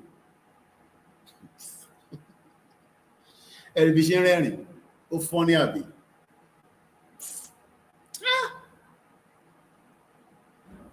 Ẹni tó ti pààyàn rí, ẹni tó rèpèyàn rí, ẹni tó ṣe jàǹbá fún ìran wa àtàwọn ẹ̀yà tó kù. Àwa fọwọ́ra lórí torí pé ó ti gbé Quran jáde pé òun fi Quran yìí búra òun ní ṣerú ẹ̀ mọ́. Mo kí ẹja ATV àkópalẹ̀ mọ́ ìlú Ìgbòho láìpẹ́. Ṣé ó make sense ṣá? No, ṣé ó make sense sẹ́yìn single bullet lọ́nà fi pààyàn kan ní London? What is the sentence in your mefas? Over 167 years in the prison. Mo kí ẹ TJ Baba. Mo lè ka comment yẹn dáadáa ni mo mọ̀ bí àìná yẹn ló ti bá dẹ̀ paná yẹn ní rí mi dáadáa. Okay. Ó dark náà ni. Mo lè rí comment TikTok yẹn dáadáa. The capital of Africa, Nigeria. Mo read the other part yẹn dáadáa. Do you see the reason why we need to leave Nigeria and exit and dissolve this union? Daily Trust or Daily Post again. This is May 4, 2025. Reintegrating repentant Boko Haram fighters is vital for national security, Nigerian government. Moki Babawa Adioye, Mukaila Alabi. Edeka Kaile. May 4, Leleyo. Tinubu is the president. When Tinubu leaves the government, ọmọ àwọn Boko Haram yìí wọ́n máa tún gbé aṣọ sí wọn. A mọ̀ pé àwọn kan ti join military. Bí a Tinubu ló ní no ẹ má ti jẹ́ kó join military ní sí bí a tẹ̀mí bá lọ, but for now ẹ torí tèmi fẹ́ dìbò mo need election 2027 ẹ ṣáà jẹ́ ká máa wò wọ́n ràn. Ìyẹn la ṣe ń rí fídíò ní Nàìjíríà lénìí tí Boko Haram fi motorcycle wọlé, ó lọ sínú shopping mall, ó mu mílìkì ní àtẹ̀mọ́ tó mu, ó ń jubilate, àwọn èèyàn ya ọmọ àwọn náà ti gba country tí wọ́n tó ti lọ. Àwa la kàn ń ṣe tá àmọ́ tí ẹ ká ṣe ni náà ti kúrò ní Nàìjíríà. Àbẹ́mi nìkan mo rí fídíò yẹn, ó wà lọ́wọ́ ẹni bá lọ sórí àrólé 1010. Ẹ lè rí fídíò yẹn wò bẹ́ẹ̀. Wọ́n gbé motorcycle àmọ́ bí tó bí àánú gbólọ́gbà gbé wọlé ní o, bí àánú community kan lọ ti jáde ní o. So that means pé àwọn ò sí lára Nàìjíríà mọ́. Gbogbo bí tí mo rí yẹn àwọn ò sí lára Nàìjíríà mọ́ because AK-47 ló ń gbé káàkiri. Ọlọ́pàá ò dádúró. Báwọn ọmọ tiwa bá gbé oògùn sára lásán, ọlọ́pàá máa bèèrè pé kí ló ń fògùn ṣe. Bí bàbá tó ń lọ pa ẹtù tó bá gbé onígẹ̀ kan ti máa ń wò, ó máa ń tẹ̀lé àwọn hunters káàkiri. Mo láìkì gẹ́ ọ̀nà báyìí blogger nìyẹn. Gbogbo àwọn hunters Yorùbá máa ń tẹ̀lé wọn wọnú tó ti máa ń pẹ̀tù. Bá máa wọ àwọn nǹkan tó fi ń pẹ̀tù yẹn. Ó yá lélelélelélé, ó ti gbàgbẹ́ yẹn ó ti gbàgbẹ́ yẹn égbègbègbè ìgbàgbàgbà. Tọ́lọ́pàá bá káròbọn yẹn máa ń yàn lọ́wọ́, a fi wọ́n jẹun, a gbowó lọ́wọ́ wọn. Bàbá mi Ọlárewájú ní Nigeria is gone already. No, how many people have seen that video tí mò ń sọ yìí? I'm not going to show the video. How many people ló ti rí video tí mò ń sọ yìí rẹ̀? Tí àwọn Boko Haram fi ọ̀kadà wọnú community yẹn, wọ́n dẹ̀ bá wọn ya selfie. Ìkan tó wọnú ṣó lọ ra fóònù ló lọ rà nínú ṣọ́ọ̀pù yẹn nítorí mo ń try láti wo kí ló ń rà nínú ṣọ́ọ̀pù. Ọmọ Nàìjíríà na drama.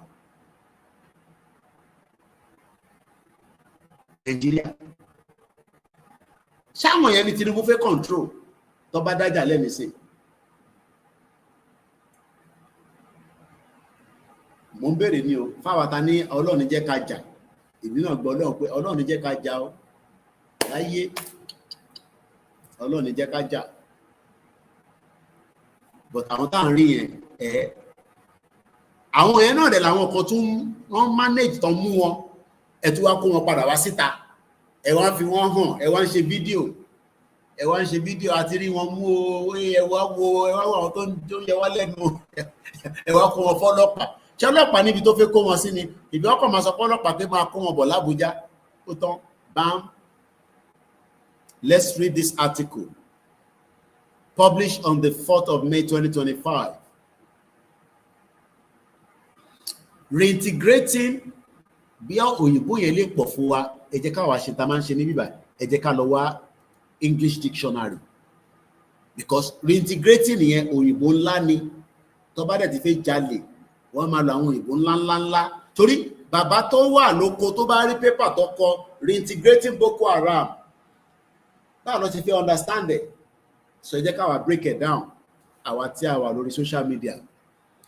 So the word will be reintegrate. Lẹ́ẹ̀kan sí, what does it mean? Unite. To unite.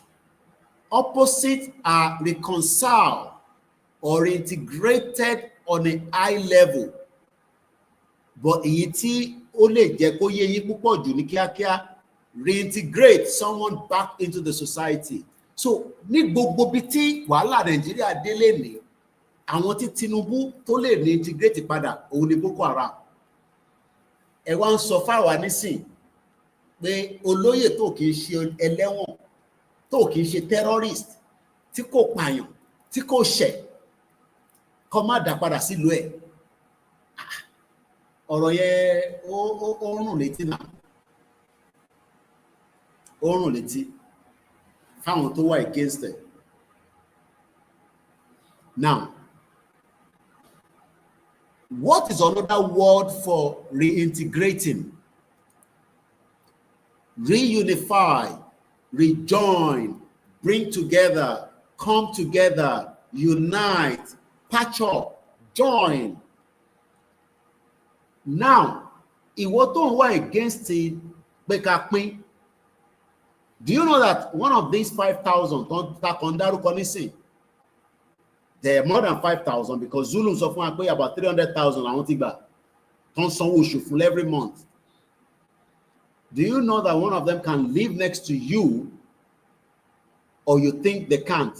Because they are Nigerians, they have the right, even though they are not Nigerian, they are foreigners, but Nigerian ni wọ́n according to the federal government. So at the moment reintegrate, so tó bá ń bí ẹni anywhere pé reintegrate, ṣá sọ pé kó dá àwọn èèyàn tí kó dá àwọn papọ̀. So let's go further. Reintegrating repentant Boko Haram fighters is vital for national security in the Nigerian government. The National Orientation Agency, NOA, okay, meaning any National Orientation Agency, has promised to support Operation Safe Corridor, a federal government initiative focused on de-radicalizing, rehabilitating, reintegrating repentant Fulani terrorists back into the society. Ajani Akemokin Ekaro. The agency made a pledge when the coordinator of Operation Safe Haven, Yusuf Ali, I'm sure Bomo Fulani Mukiyawa, to be Koikimedia, and his team paid a courtesy visit to the National Orientation Agency. So àwọn tó ń de-radicalize, àwọn lọ sọ́dọ̀ àwọn tó ń National Orientation Agency, wọ́n ní ìdówó, ẹ ràn wá lọ́wọ́, ẹ fún wa lówó. Nigeria is a drama country. O lè gbọ́ gbogbo analysis báyìí lórí Channels Television, lórí TVC, lórí Arise. NOA Director Lanre Isa Onilu ọmọ Yorùbá, while receiving the delegation, acknowledged what he called widespread misinformation about his own organization, about this Operation Safe Corridor. Lanre ọmọ Yorùbá ń sọ fún Koikimedia pé Koiki gbẹ́nu lọ, kí ni ìwọ mọ̀ tó fẹ́ máa ṣé ìwọ ọmọ pé tá bá de-radicalize terrorist wọ́n lè gbé láàrin yín náà, ìbí wá kọ̀ gbélẹ́gbẹ́lé dádì ẹni Ìjẹ̀bú Òde àbí lẹ́gbẹ́lé tí ẹni Mùṣín, ìwọ diaspora tó kọ́lé, de-radicalized terrorists can live next to you. Ṣé kí fún evidence ẹyọ kan kárí? Evidence wà. Ní pẹ́ lórí ètò yòókù 30 minutes ẹ má lọ. Kí ló ṣẹlẹ̀ ní Ìbàdàn, ní Bódìjà, bomb blast. Àwọn tó ń gbé nínú ilé yẹn,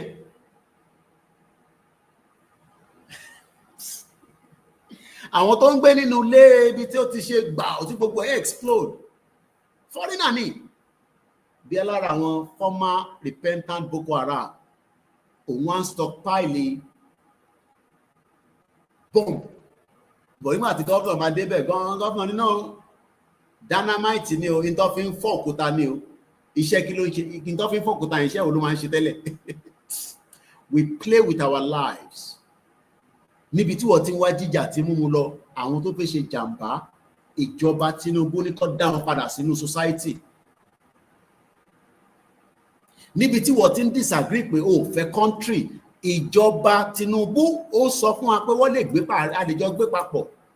Arákùnrin tí Tinubu lò tó gbéṣẹ́ yẹn fún tó ń pè ní director, òun ni bàbá Mr. Lanre nísìn ó lè wà pẹ̀lú ọmọ ẹlẹ́kan l'Abuja nísìn kó máa ṣe fàájì báyìí òun ní security tó bá máa káà kò lè wọ mọ́tò láti Abuja wá sẹ́kù plane ló máa wọ̀ tó bá máa wọ mọ́tò wọ́n gbọ́dọ̀ fún ní convoy ọlọ́pàá bíi 10 tó bá tẹ̀lé lẹ́yìn.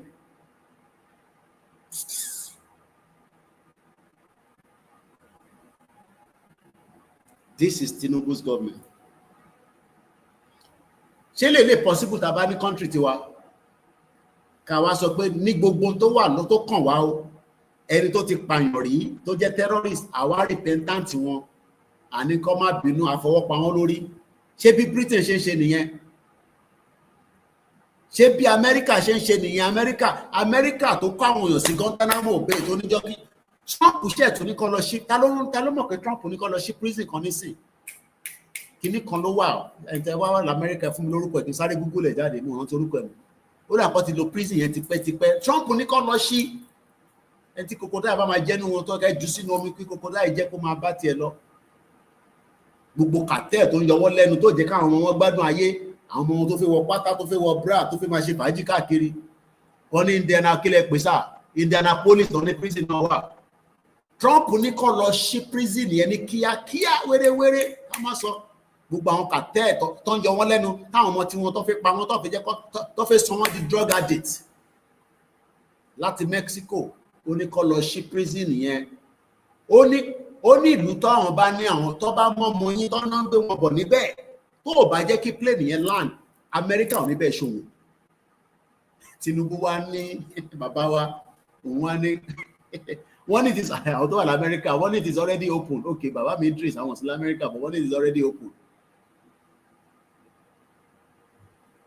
Ibi tí a bá ọ̀rọ̀ Nàìjíríà dé nìyẹn. Now ẹ wo bàbá tó à ń sọ ẹ̀ Lanre nísìn ó dé fìlà bí Fúlàní kò ń ṣe Fúlàní Yorùbá ni o àfi tó bá yẹ pé ẹ̀jẹ̀ Fúlàní ló wà lára rẹ̀. Let's go back to Zulum. Màá fi ti deputy yẹn màá fi parí program yẹn. Ẹ jẹ́ ká padà sọ tí Zulum náà sọ ní People's Gazette ní June ọdún yìí ni o gbogbo tí mo ṣe sọ ọdún yìí ni o in case tó bá rò pé bóyá last year ni tẹ́ bá lọ sórí YouTube ní Instagram àti TikTok ẹ̀rí ó wà bẹ́ẹ̀ àwọn tó wà lórí TikTok orí Facebook wọ́n rí báyìí ṣe máa ń sọ̀rọ̀.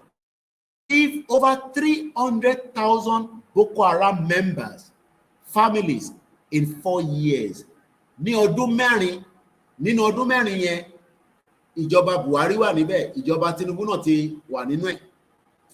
Mr. Zulum said the non-kinetic measures taken to combat insecurity in the state had also been very productive. Kí lẹ expect kí Fúlàní sọ tẹ́lẹ̀? Governor Babagana Zulum of Borno State says that the state has received no fewer than 300,000 repentant Boko Haram terrorists alongside their family from 2021 till date. That is the country you want to live in. And you think that you can sustain and live in it peacefully. To date, we have received nothing fewer than 300,000 repentant Boko Haram members and their families, Mr. Zulum said in an interview aired on the News Central on Thursday. That is a very huge success. This, alongside other kinetic measures, has drastically reduced insurgency. Mr. Zulum said despite a series of attacks on the military bases and communities in Borno by Boko Haram terrorists, Mr. Zulum said the non-kinetic measures taken to combat insecurity in the state had also been very productive, acknowledged the support from the army. That is Nigeria. Kolon Fonuke, ẹ̀gbọ́n wa, brother wa, Kẹ́hìndé Tolúwaláṣẹ, tó jẹ́ diaspora.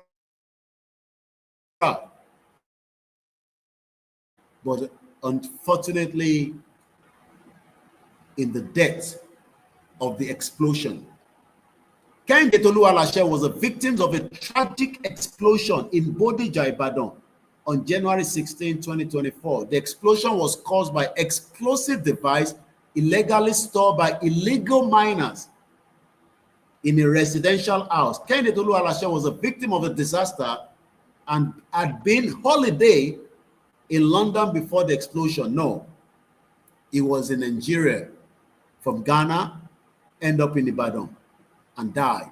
Only late. I met the wife and the children in London during the, the burial, or I think a wake keeping Loshinija not long.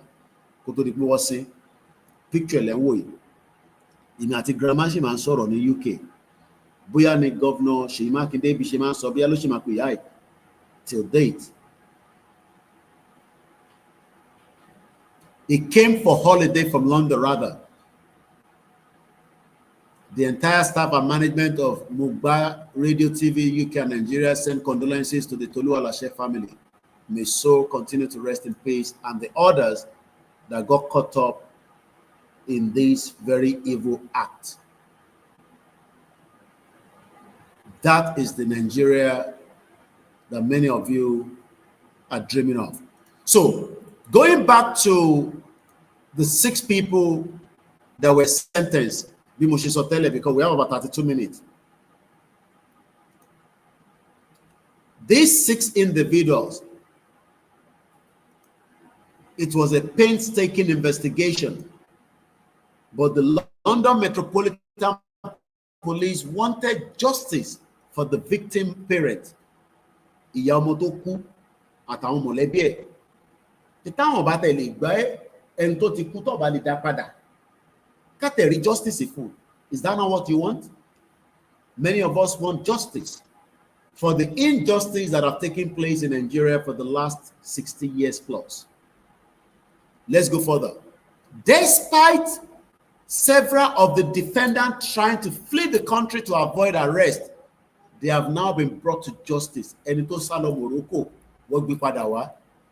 family impact statement read out in the court, Jana Ayo family mentioned the heartbreaking, devastating impact its loss had on them all. Detective Chief Inspector Brian Bimbushebima Burukoyin, èyí knowledge bẹ́ ṣe fi ṣọlọ́pàá lọ́jọ́ iwájú nílẹ̀ Yorùbá, Kamani Detective Chief Inspector Ajani Akim, Senior Investigating Officer from Mokola Specialist Crime Command, was able to resolve a crime. Ẹlòmíì ọmọ tó ń pè ní fingerprint, pé wọ́n kàn ṣe fingerprint. Gbogbo crime tó ń ṣẹlẹ̀ nílẹ̀ Yorùbá lédè nísìn kò wà documented fingerprint. Gbogbo ẹ̀ pátá ló máa níyànjú. That is what you are missing. You are missing the reality of a life that you should live in for many years. Títí dẹ́ fi dàgbà dóyè. Government of Nigeria is not meant for us. Let's dissolve the union so that we can have a better life. Our thoughts are with the Jana Ayos family, who have all been deeply affected by the senseless violence that night. His family attended each day of the trial, listening to every harrowing detail of the traumatic event of the night. Do you know how many Yoruba people have gone through a traumatic night of Fulani terrorist attack, and we've not given them justice, a closure? And that pain is still in their chest. They are sleeping with it on a daily basis. But because of your own selfish interest, you've decided that you don't want a dissolution of Nigeria. Should we pray that Nigeria should happen to you? So that only in common sense, to the good and poor in common sense, to say so for Nigeria. One institution go back should you a wallet. Eba mi parí ẹ̀. Ṣó dìgbà tí gbogbo wa bá jẹ breakfast, lóòótọ́ statement tó dání. If we can end it now, why can't we not end it? Don't play ignorant because of the politicians. Politicians only fún ẹ lọ́mọ ẹ̀ kò fẹ́. Bad politicians ṣeré pé daddy bí n pé tó wà London yẹn ó wù mí pé ká jọ ṣe ìyàwó níjọ́ ẹ̀ ló máa mẹ́mí ẹ̀ lọ torí kò rí ẹ bí èèyàn tó lè fẹ́ bí n pé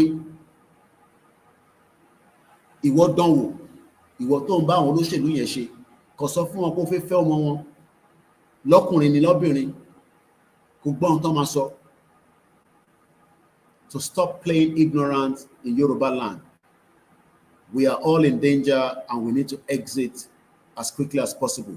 Now, let's come back to where we started.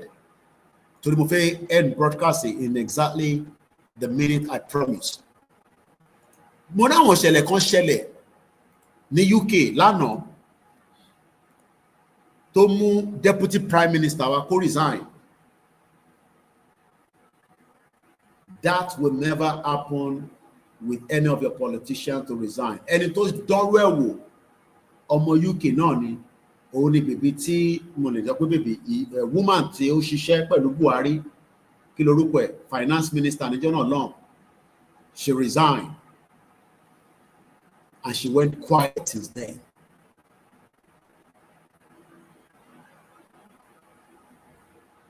The UK Deputy Prime Minister resigned over property tax. Aka olè tó jẹ́ olè tó ń pè ní Yàyà Bello tó tọwọ́ bọ owó government. Kẹ́mi Adéọ̀ṣun Ẹ̀ṣígani ìyàwó.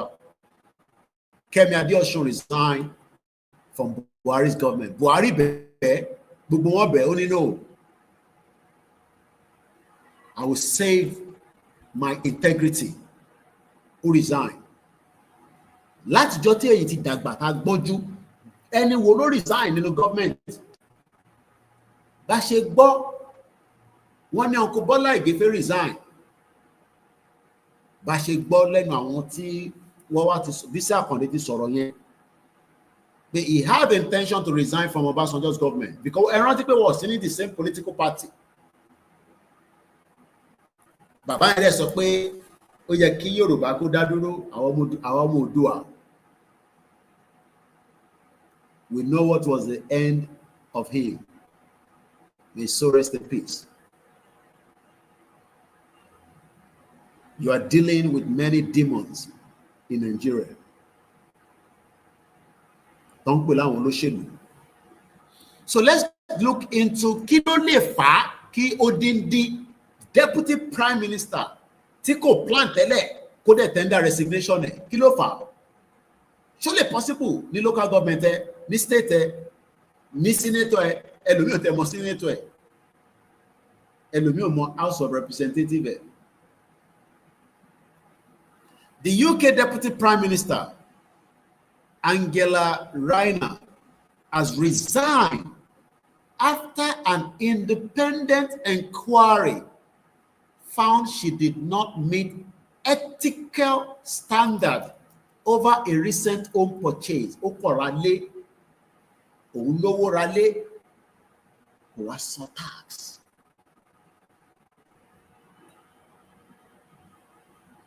That is a future Yoruba government. That's all. So ìwọ tó ń béèrè pé kí ni ìdí tá a ṣe fẹ́ gba country ìdí kan lélẹ̀ so that we can hold those politicians accountable in the future Yoruba government. Even for the smallest crime. What is the meaning of the word ethical? Àkọ́kọ́ gbọ́dọ̀ break it down. Ká mọ meaning. The word tá bá sọ pé ethical. Kí ló ń pè bẹ́ẹ̀? Do you think that all your politicians will ever put themselves wọ́n ní ó jẹ́ ká mọ̀ according to the ICP yìí ṣe ICPC èlò ni governor ní as an individual kó tó di governor àdẹ̀fẹ́ mọ́ èlò ló ní nígbà tó bá ṣe tán. She didn't pay now because she was advised wrongly. Wọ́n ní wọ́n advised wrongly, but that made her to resign. The word relating to moral principles of the branches of knowledge dealing with these, legally available only on doctor prescription. Àìmọye èyí tí ẹ ń lo àgbo, ẹ ń lo overdose, ó dá lóòótọ́, but overdose lẹ́nu, ẹ tún wá ń fi pọ̀ mọ́ alátalẹ̀ lórí. Ọlọ́mọ àìkú ba kidney yín jẹ́, tẹ bá wá ní kidney problem, àgbo yẹn ò ní lè solve ẹ̀ mọ́. Let us be very careful with the intake of alcohol. The amount of rate of alcohol in Nigeria lately kò ní jẹ́ kí ẹ wà conscious of what is happening in Nigeria, because ìwọ tó jí tó kọ̀ wò pé sachet tó ra 100 naira ó ti mú mẹ́wàá kílẹ̀ tó ṣú. That is another way of taking your mind out of the reality of Intawanjafu. I am not saying you should not consume alcohol, but you should consume it in moderation. Mo ti wo Guinness mẹ́wàá, ojú mi máa ń ṣá pápá nígbà yẹn mo lè drive irọ́ ló pa, ó máa pààyàn lójú títì ni. Gbogbo nǹkan ló ní òṣùwọ̀n. Ẹ ṣé gan ni Àjàní Akeem. Nigeria is not meant for us, and it can never be for us. Dissolution is the best option on the table. Wọ́n ní liver cirrhosis, àwọn tó jẹ́ medical sọ fún yín, sachet ni o. Mo ṣeré o. Sachet rate of him mu àwọn paraga sachet yẹn alcohol ni mo sọ kò ṣe paraga, proper alcohol ni o. Èmi tẹ́ mọ̀ bó ṣe ṣe, because gbogbo alámọ̀ àwọn Igbo tó ń ṣe duplicate. Let us be very careful of our health. What then health is wealth. Let's go back quickly to the article. The UK Deputy Prime Minister Angela Rayner resigned Friday after an independent inquiry found that she did not meet the ethical standard required for government ministers over a recent home purchase. Tabanika wo ìjọba President Bola Ahmed Tinubu ethically, gbogbo wọn ló yẹ kó ti resign, including the President Tinubu himself. Health is wealth, bẹ́ẹ̀ ni. Tabanika gbé wọn ní òṣùwọ̀n, gbogbo wọn pátá should have resigned. But it will never happen because it's Africa. Deputy Prime Minister admitted on Wednesday, ó sọ pé lóòótọ́, I did not pay enough tax on the purchase of an apartment in Wolf in England's South Coast earlier this summer. Said the report found that she acted in good faith, but she should have sought more specific tax advice. In good faith. And that's why she resigned, because only put integrity. She had to resign.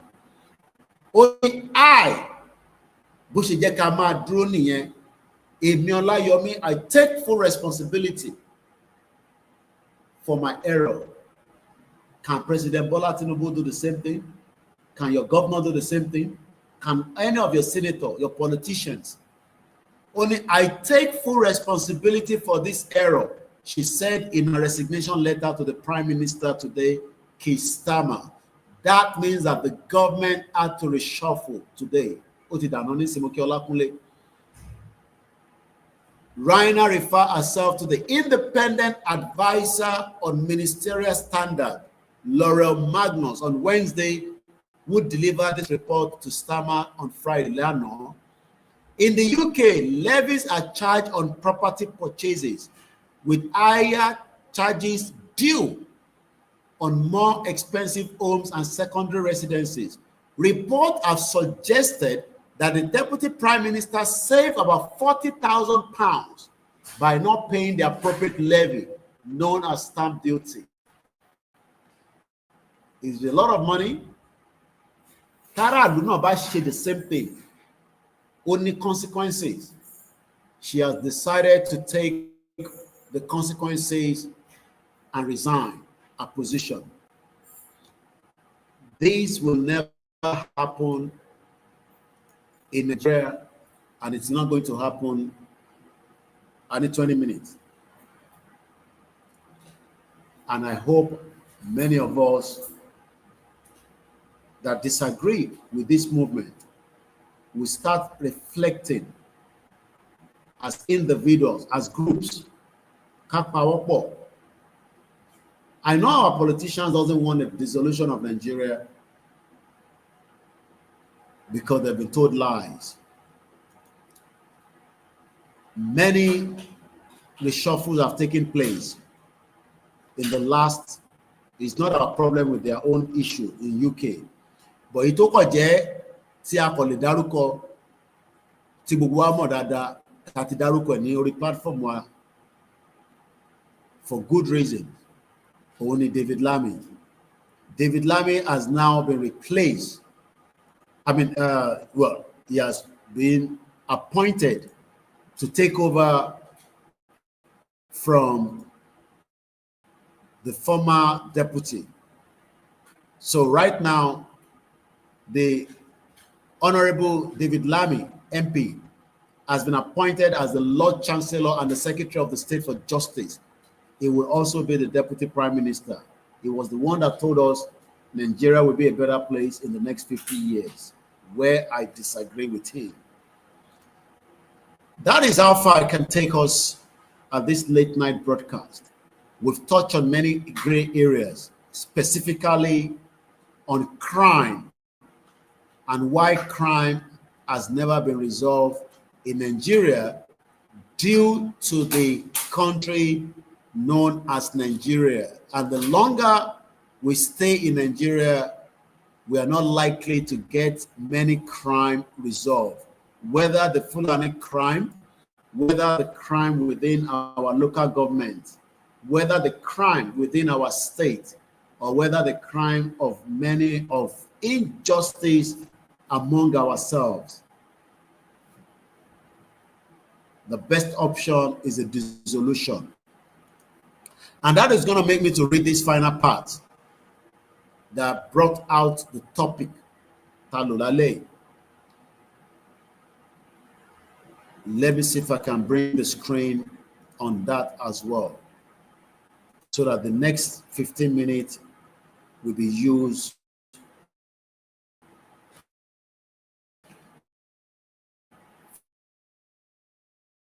for that purpose.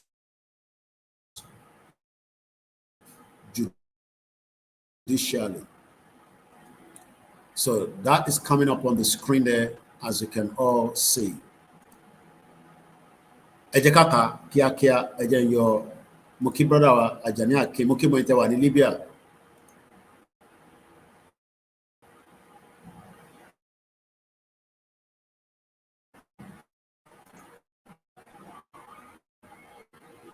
Let's close some of the most amount of freeze. Yeah. Yeah. Okay, continue. Yeah, that's it there. So let's read it together quickly. Dissolution is the solution. It is time for us to exercise the power of sovereignty. Kí ló mean by that? Power pé tabani Yoruba government wa ní àárọ̀ yìí. Wọ́n lè pàṣẹ pé ká ti border yẹn pa torí I believe pé àwọn kan wọlé láti bẹ̀.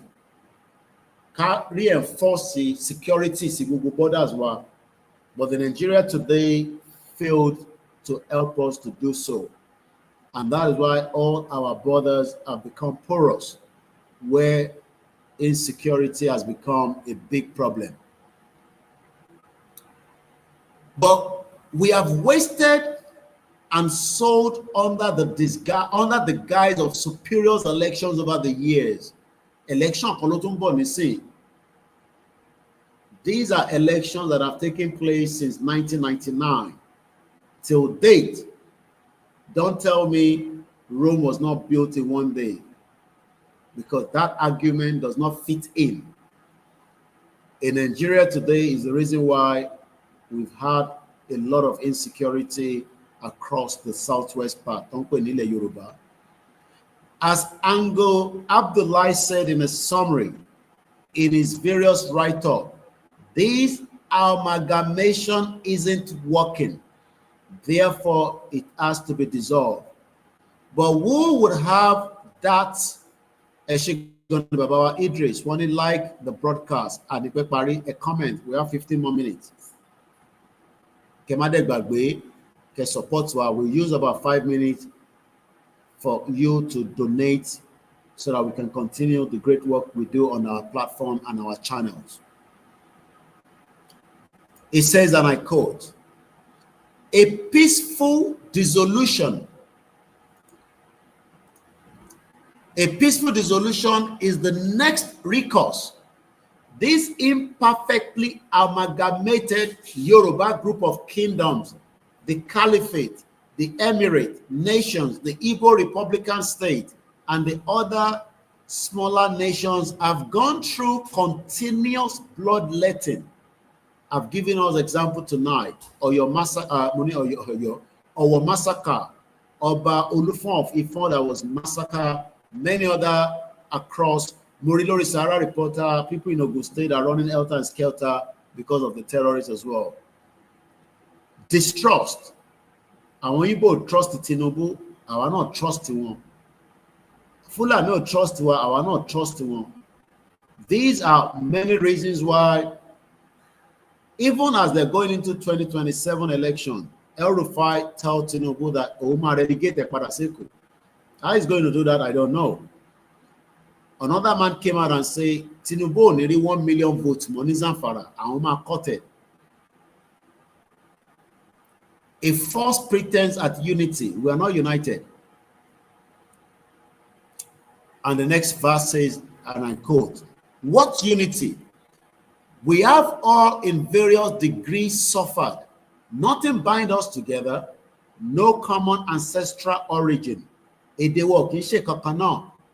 Tí bá wọṣọ nísìn, ẹ mọ̀ pé ọmọ Olè Oòduà ni mí, ọmọ Kóòtù Òjìrè ni mí, ẹ lè mix mi pẹ̀lú Hausa àbí Fulani àbí Igbo. A way of life, dress, food preparation. Kò sí oúnjẹ tí wọ́n bá sè lÉkìtì, tí ará Èkìtì náà lè bá wọn jẹ tí tó bá ṣe l'Oǹdó. Ará Oǹdó lè sọ pé tóun bá dé Ìjẹ̀bú-Òde, tó bá fi ní kọ̀kọ̀ rẹ̀ bó tẹ̀ mọ́ jẹ, tó bá ṣe epo lórí ẹ̀ tó rẹ́ja tó rẹ́ran, a máa bù jẹ yàmùyàn. Ó yàtọ̀ sí túró ṣìnkáfá, ó dẹ̀ yàtọ̀ sí táwọn ti Ìgbò. A sì lè jẹ ikú ọbẹ̀. So ó ṣó pé ìkan náà ni wá. Ẹ má ẹ̀ka àwọn olóṣèlú tó ń ṣe tara wọn nìkan kọ́ wọnú wa. The British took hold of the lower reach of the river Niger and Benue, while call it Nigeria. French likewise took the dry upper reach of Niger and call it Niger. The name Nigeria was used in an article published in the Times of London on January 8, 1897 by Flora Shaw, the girlfriend of Frederick Lugard. Lugard gave us Nigeria. The name came in handy as this was towards the close of the diplomatic between Britain and France over their claim of territory. One Jalori territory tó ń ṣe tiwọn. That's the reason why France were kicked out of Burkina Faso, and they've lost most of that part today. And that's why I said in the morning that one need in Nigeria for their last part of whatever they plan to do. The ingenious creation of the protectorate in the north and the south resulted in what is known as the amalgamation today. A British trading post, sphere of influence. It is not working. We are collectively delaying our individual progress and development. I have said this many times. The more we sit under this amalgamation, delay progress at the development work, we will all be better off dissolved so that each will work within their own countries according to their wishes. After Yoruba ṣe constitution wa, tẹ́ bá lọ post office, wọ́n bá yín sọ Yoruba. Tẹ́ bá lọ sí bank, wọ́n bá yín sọ Yoruba. Wọ́n ní sọ English because tẹ́ bá lọ sí ìlú tó ti ń sọ èdè tiwọn, Only first one also English. Only lost the French bank nísìn. Kò ní kó máa sọ English. Only lost the Italian bank. Kò ní ó fẹ́ operate níbẹ̀. Kò wá bá wọn sọ English. Wọ́n ní dẹ́ lóhùn. In tó ń pè nípa fígba country nìyẹn. The call is for dissolution through a referendum.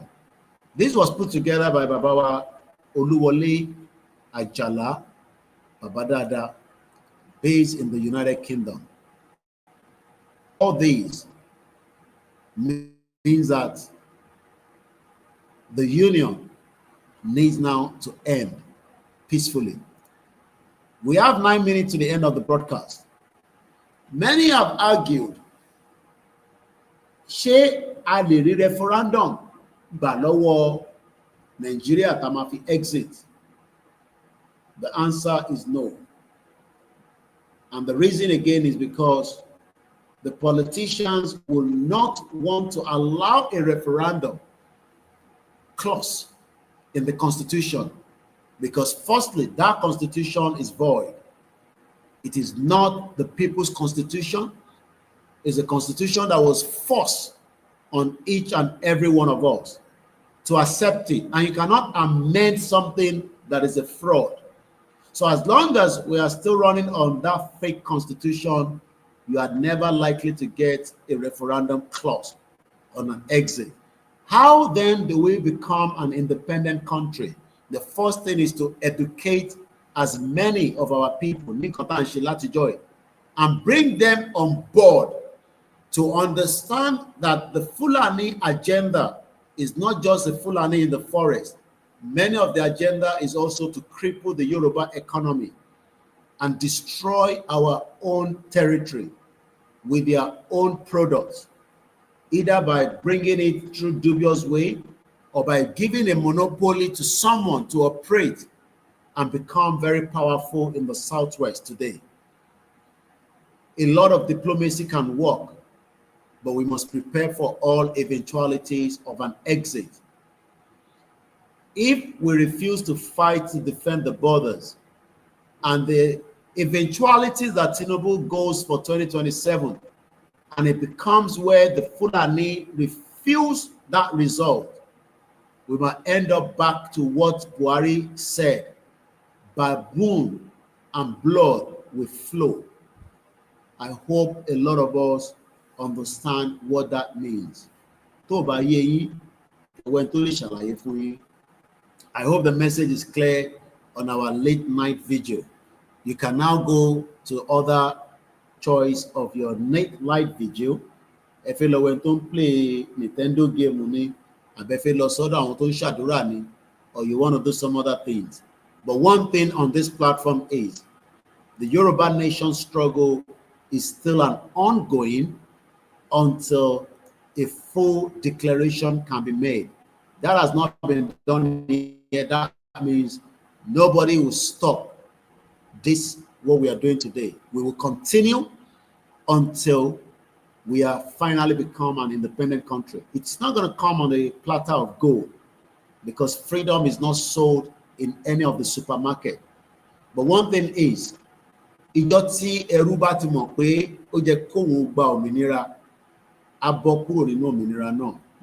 failed, is a failed country. Every part of the world knows that Nigeria is a failed country.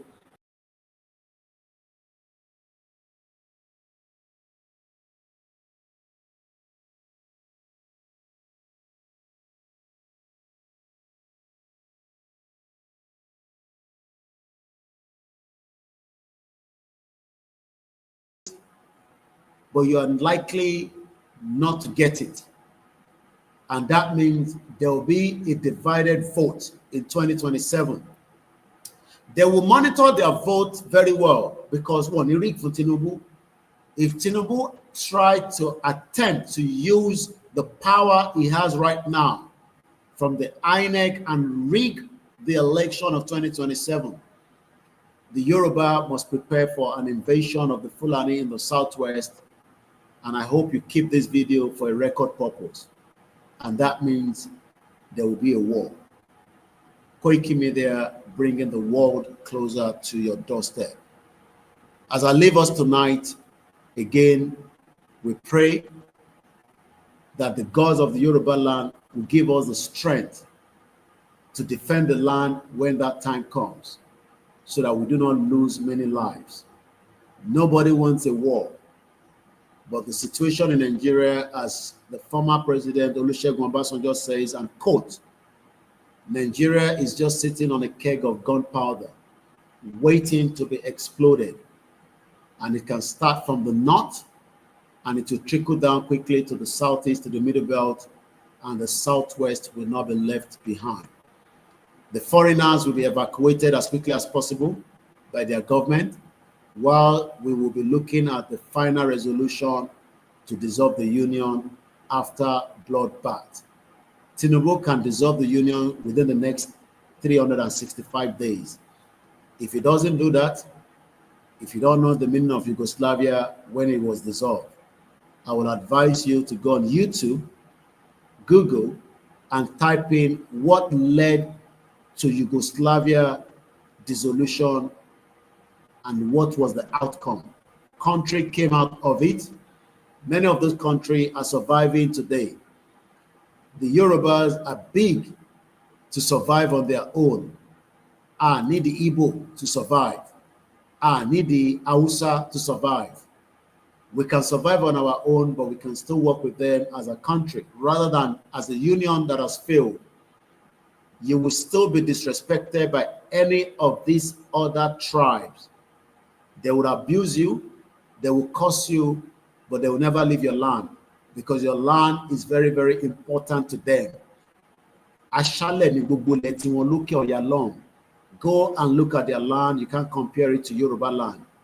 They know that we are the most educated Atikawe before the Igbos and the Hausas and the Fulanis. There's nothing they can tell us that's evidence-based. We have been existing for a very long time until we slept a little bit and we found ourselves today in this situation. 3 minutes to end of the broadcast.